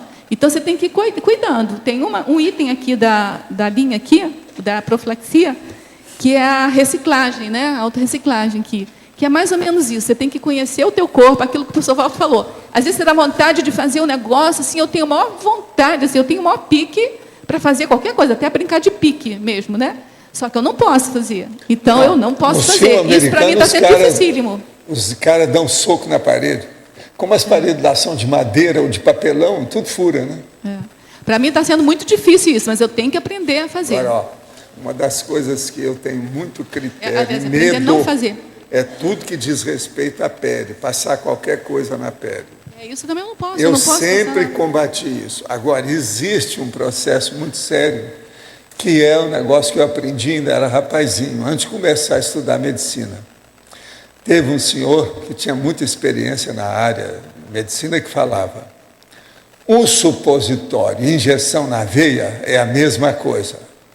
Passar alguma coisa na sua derme é uma injeção muscular. Eu nunca pude esquecer aquilo. Na faculdade eu tentei ver se o povo falava, ninguém disse nada disso. Mas olha, que ele tem razão na opção de coisa, tem. O processo dos desodorantes que dão câncer na mama. Olha aí. Eu tenho problema até com shampoo. É a maior prova disso. Eu tenho problema com shampoo, professor Valdo. Agora estou mandando manipular. Eu descobri assim, porque não tem médico que me diga o que fazer, os exames não dizem nada, aquelas fórmulas que tem lá no shampoo, eu fiz um monte de teste, mas não bate, o nome não bate um com o outro, porque um é nome técnico, outro é nome... Eu não consigo identificar, eu vou pela experiência, eu vou pela eliminação. Então, assim, eu andei comprando alguns shampoos que me fere o nariz completamente, fica sangrando, e é como se desse uma parestesia, fica tudo isso aqui tomado. São os olhos.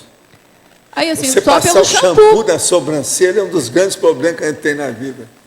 Só com shampoo, imagina. Aí eu tenho que estar mandando manipular, e assim mesmo mandei manipular umas 3 ou 4 fórmulas, até encontrar uma que não me dá esse problema, assim mesmo eu tenho que lavar rapidinho a cabeça e não posso ficar com muito charme com a minha cabeça. Agora, vocês sabem que o processo de caspa é um problema genético.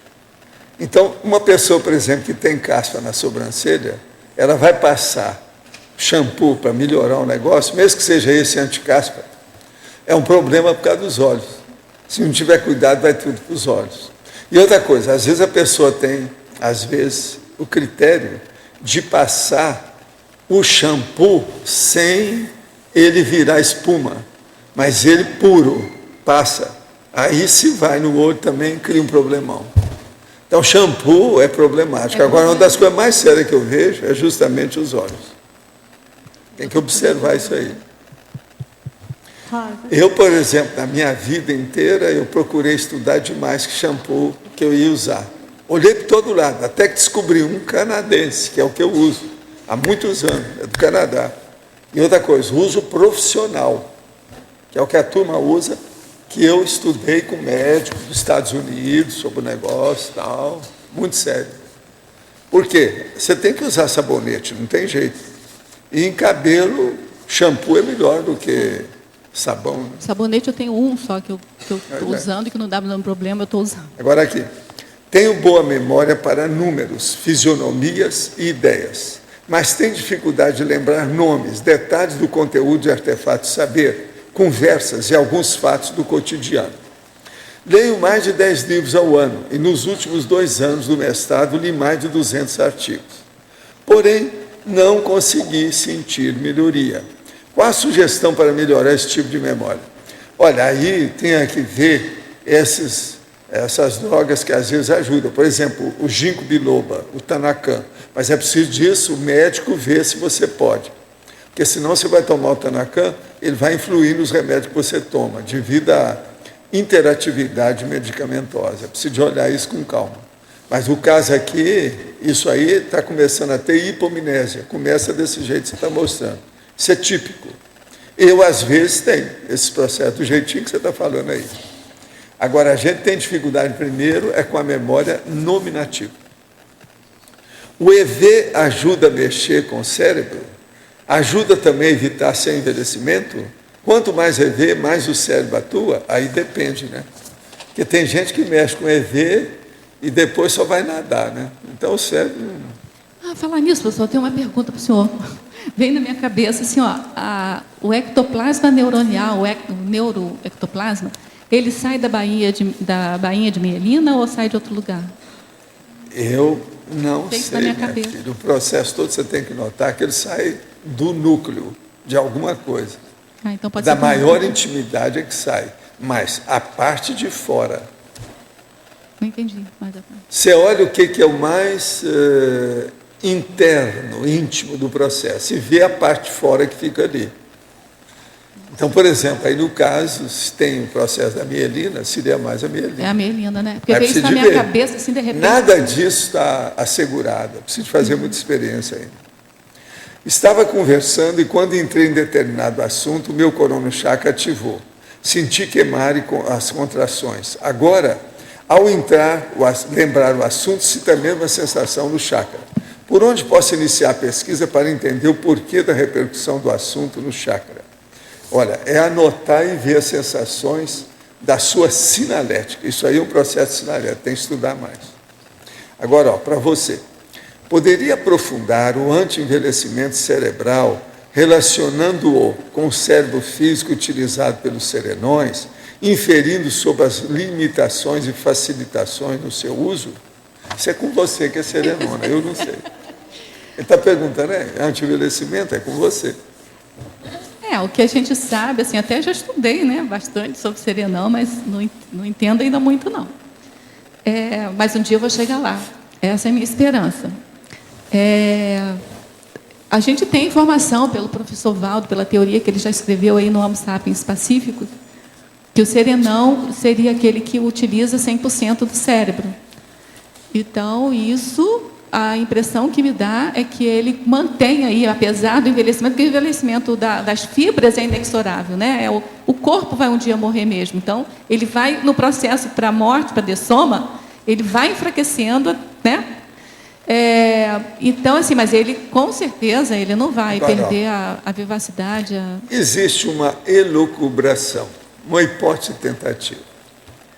Pela história, os historiógrafos, eles dizem o seguinte: o gênio é aquela pessoa que equivale a 1 milhão de pessoas daquela nação.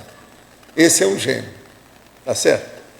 Então, agora vamos fazer o translado dessa ideia para a serenologia do serenão. Então, para ter um serenão, nós precisamos ter 1 milhão de pré-serenões. Aí nós vamos ter. Então, por exemplo, se eu juntar vocês todos, pouco a pouco, eu acho que eu vou entender o serenão. Vai dar um serenão. Você está entendendo? Vai dar um serenão.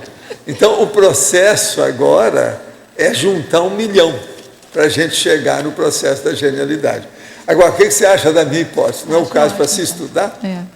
Eu acho. Agora eu lembrei de um outro caso, uma outra coisa que eu li agora, recente, que pode também ter relação com isso. É que assim, eles fizeram exames de pós-mortem, né?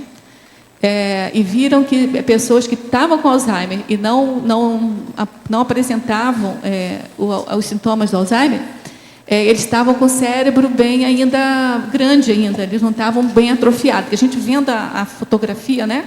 O cérebro fica todo atrofiado mesmo. E aí a hipótese é que essas pessoas tinham um cérebro muito grande.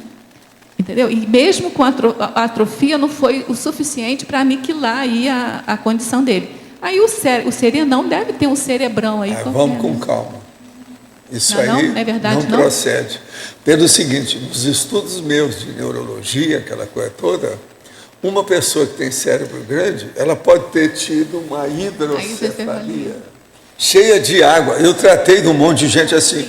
Tem cara cabeçudo que parece que tem uma coroa na cabeça. Talvez eu tão tenha grande. Errado, talvez seja o córtex, alguma coisa assim. Eu posso estar falando errado aqui, alguma coisa. Totalmente abilolado, ou seja, débil mental. Não. Eu posso estar falando alguma coisa errada. Então, vamos com calma com isso. Eu posso estar falando alguma coisa errada. Pode ser o córtex, pode ser alguma coisa assim, porque eu não estava excluindo. Outra coisa, eles quiserem estudar e pegar o cérebro do Einstein, você sabe, muita gente andou estudando aquilo. A única conclusão viável que tem algum processo lógico e racional é que lá o processo não era o tamanho do cérebro, mas as interconexões dos neurônios. Porque é pela interconexão que você vai ver como é que é a pessoa. Então, por exemplo, eu acho que aqui, a maioria tem mais interconexão do que a média do povo lá fora.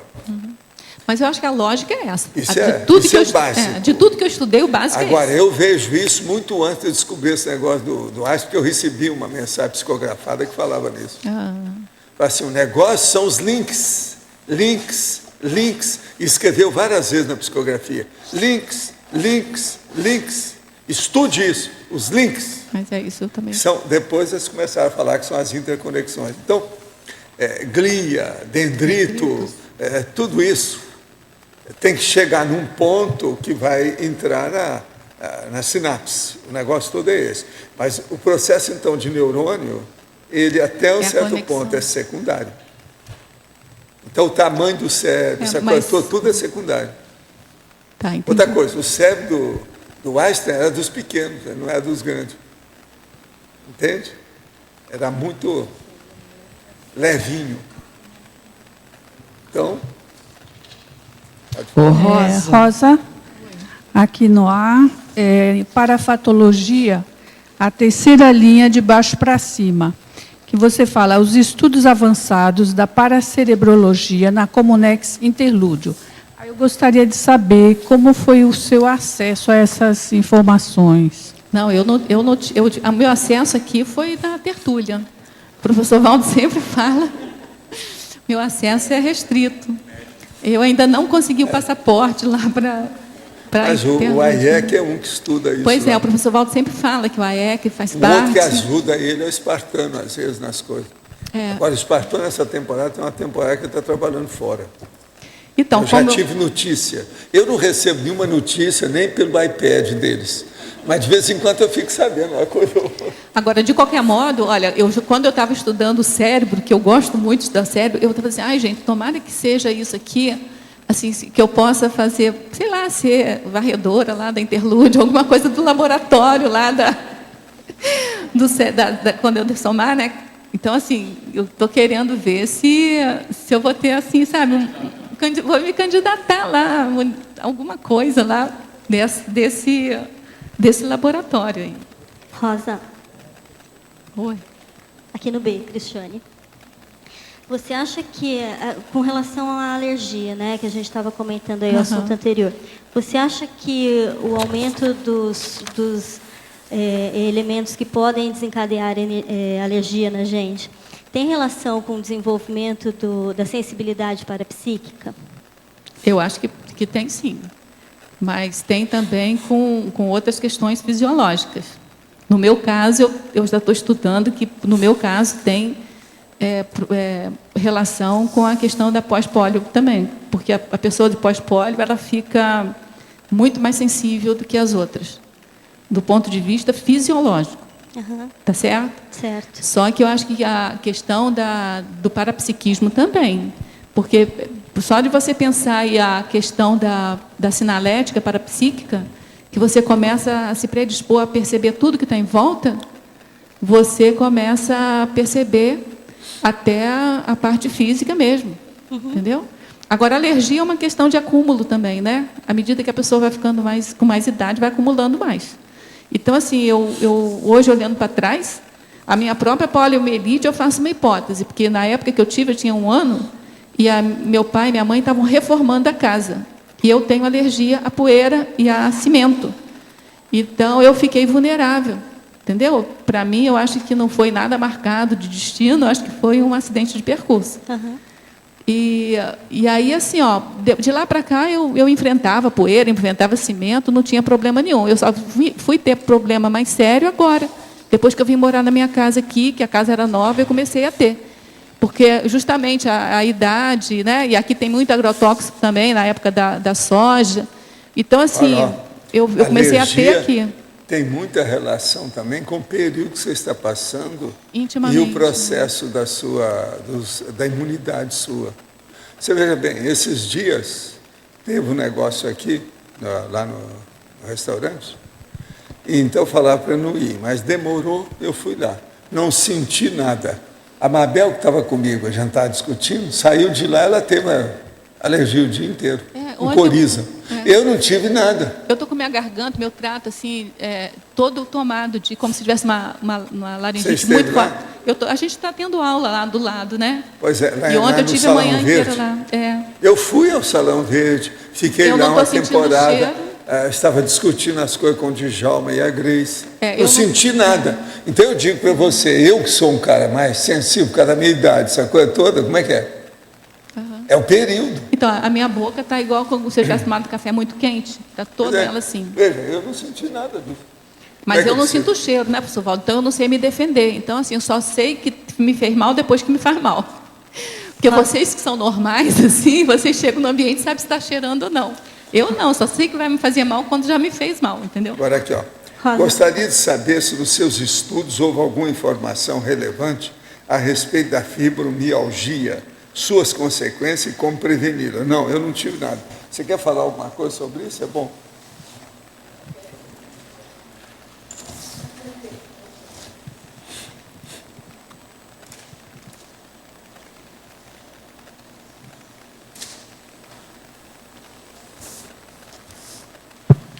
A fibromialgia é uma doença relativamente recente, considerada um diagnóstico de exclusão e caracterizada pela pessoa apresentar dores em diferentes pontos do corpo.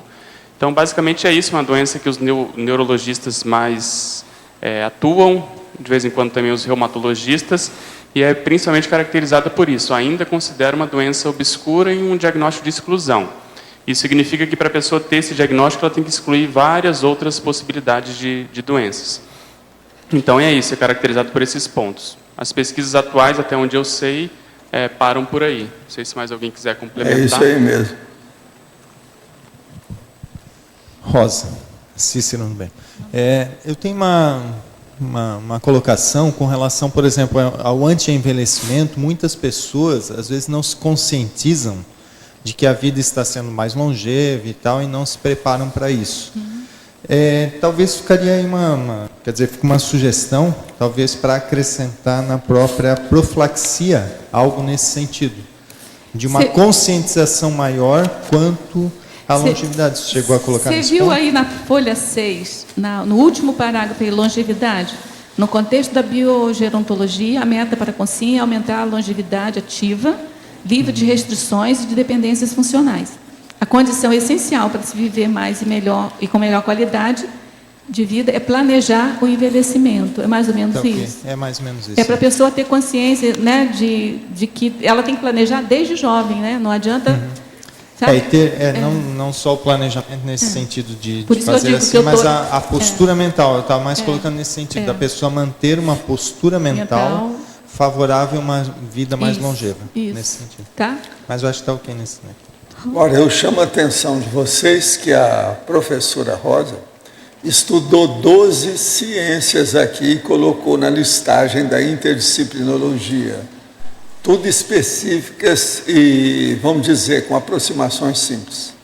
Neurociência cognitiva, neurociência computacional, neuroanatomia, neurologia, neuropsicologia, neurobiologia, neurociência celular, neurociência molecular, neurociência integrativa, neurofisiologia, neuroética e neuroconscienciologia, além de outras que ela andou tomando, que abordou, por exemplo, na mitologia tem a neuromitologia, de modo que só aí tem 12 áreas, especialidade, que mexe com o processo da neurologia.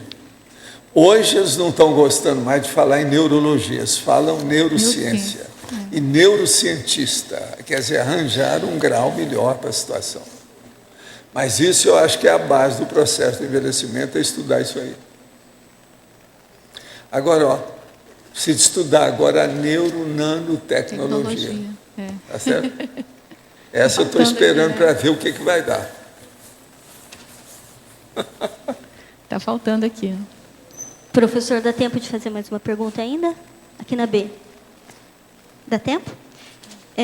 Ainda sobre a questão da alergia e intoxicação, né? Eu queria saber, ouvir a opinião do senhor ou dos outros médicos com relação ao fumacê da dengue. Esses dias eu estava no trânsito, eu passei de carro por um ambiente que tinha acabado de ser pulverizado o fumacê, né?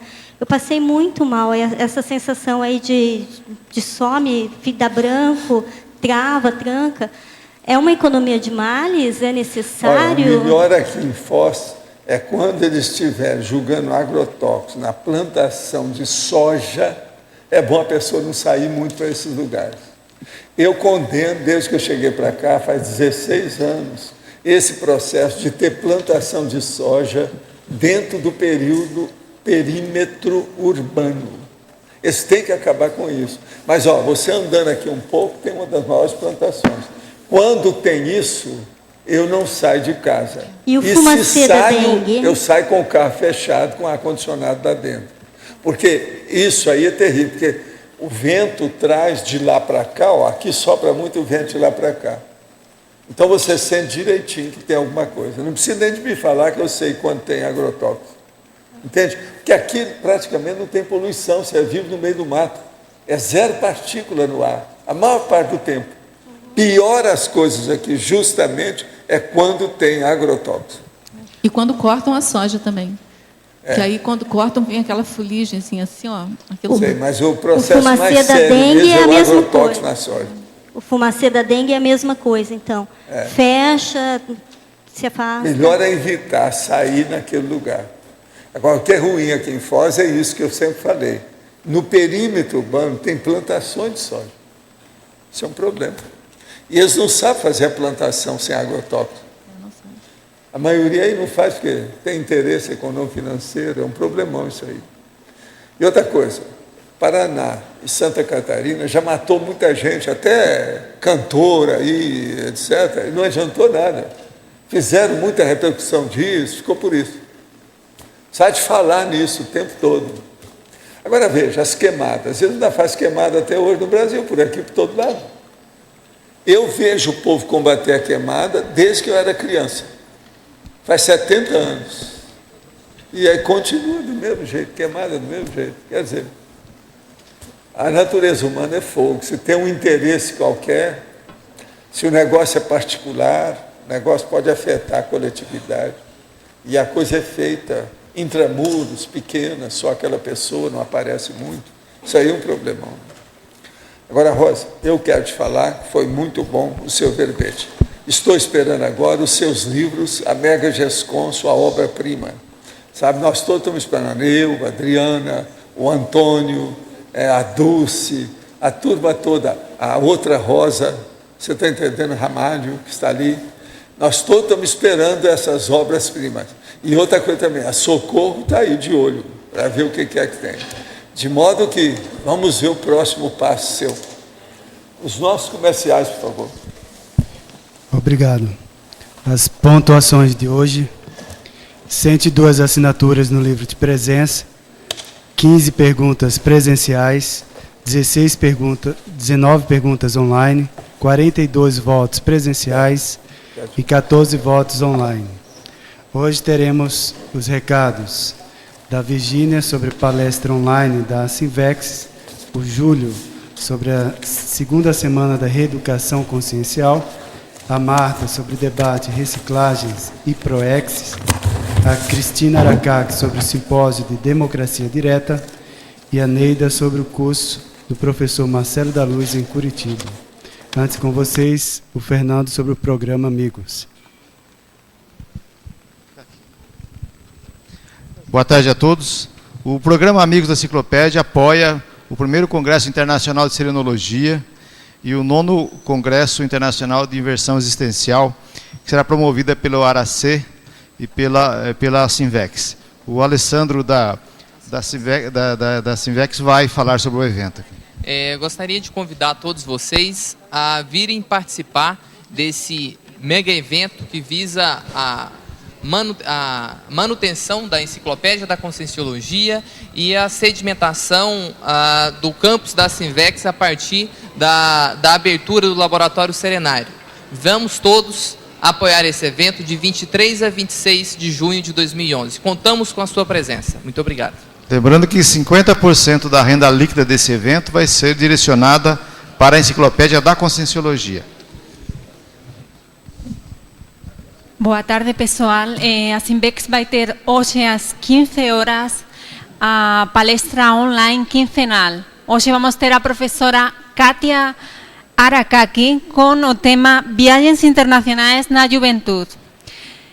Para acessar, tem que entrar no site www.asinvexis.org. Então, todos estão convidados a assistir a esta palestra online, que vai ser através do site da Sinvexis com a professora Kátia Aracaki. Obrigada.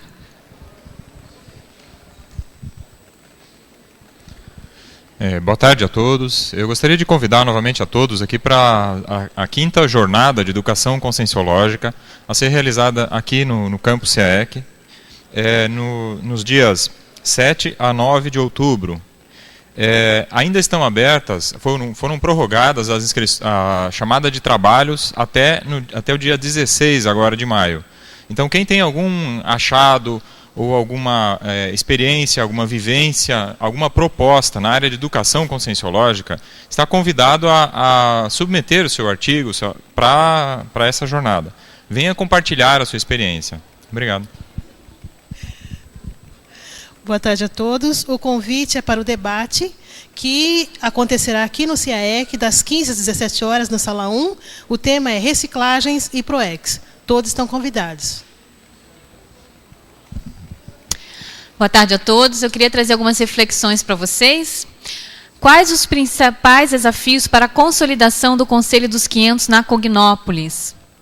Em qual extensão a prática cosmoética da participação política direta favorece o exercício do direito à evolução? Essas e outras questões vão ser debatidas no primeiro Simpósio Internacional de Democracia Direta, o primeiro evento sobre política e parapoliticologia, que ocorre na CCCI, nos dias 3, 4 e 5 de junho, aqui em Foz do Iguaçu. As inscrições estão abertas. Para mais informações, consultem o site www.simposiodemocraciadireta.com.br ou entre em contato com o CIAEC. Obrigada. Boa tarde a todos. Este recado é para o pessoal de Curitiba, tertulianos e teletertulianos e cidades próximas, avisando que o professor Marcel da Luz vai estar nos dias 12, 13 e 14 de maio próximos, fazendo o lançamento da sua obra, Onde a Religião Termina. Também vai fazer uma palestra gratuita e oferecerá um curso, que vai ser baseado nessa obra, né? Para quem tem interesse, gente, o cronograma é o seguinte: dia 12 de maio, às 19h30, haverá o lançamento da obra, na Livraria Curitiba, do Shopping Palladium. No dia 13 de maio, às 19h30, haverá uma palestra gratuita no Hotel de Ville. E dia 14 de maio, a partir das 9 horas, que o curso ocorre o dia todo, vai ser o curso de Descrenciologia, também no Hotel de Ville. Para quem tem interesse, maiores informações pelo telefone 41 3233 5736 ou ainda no e-mail contato@reaprendência.org. Estão todos convidados. Para amanhã teremos o verbete Neuroconscienciologia, eleito com 18 votos, a especialidade para neurologia, o autor, o professor Roberto Almeida. Obrigado pela presença de todos e até amanhã.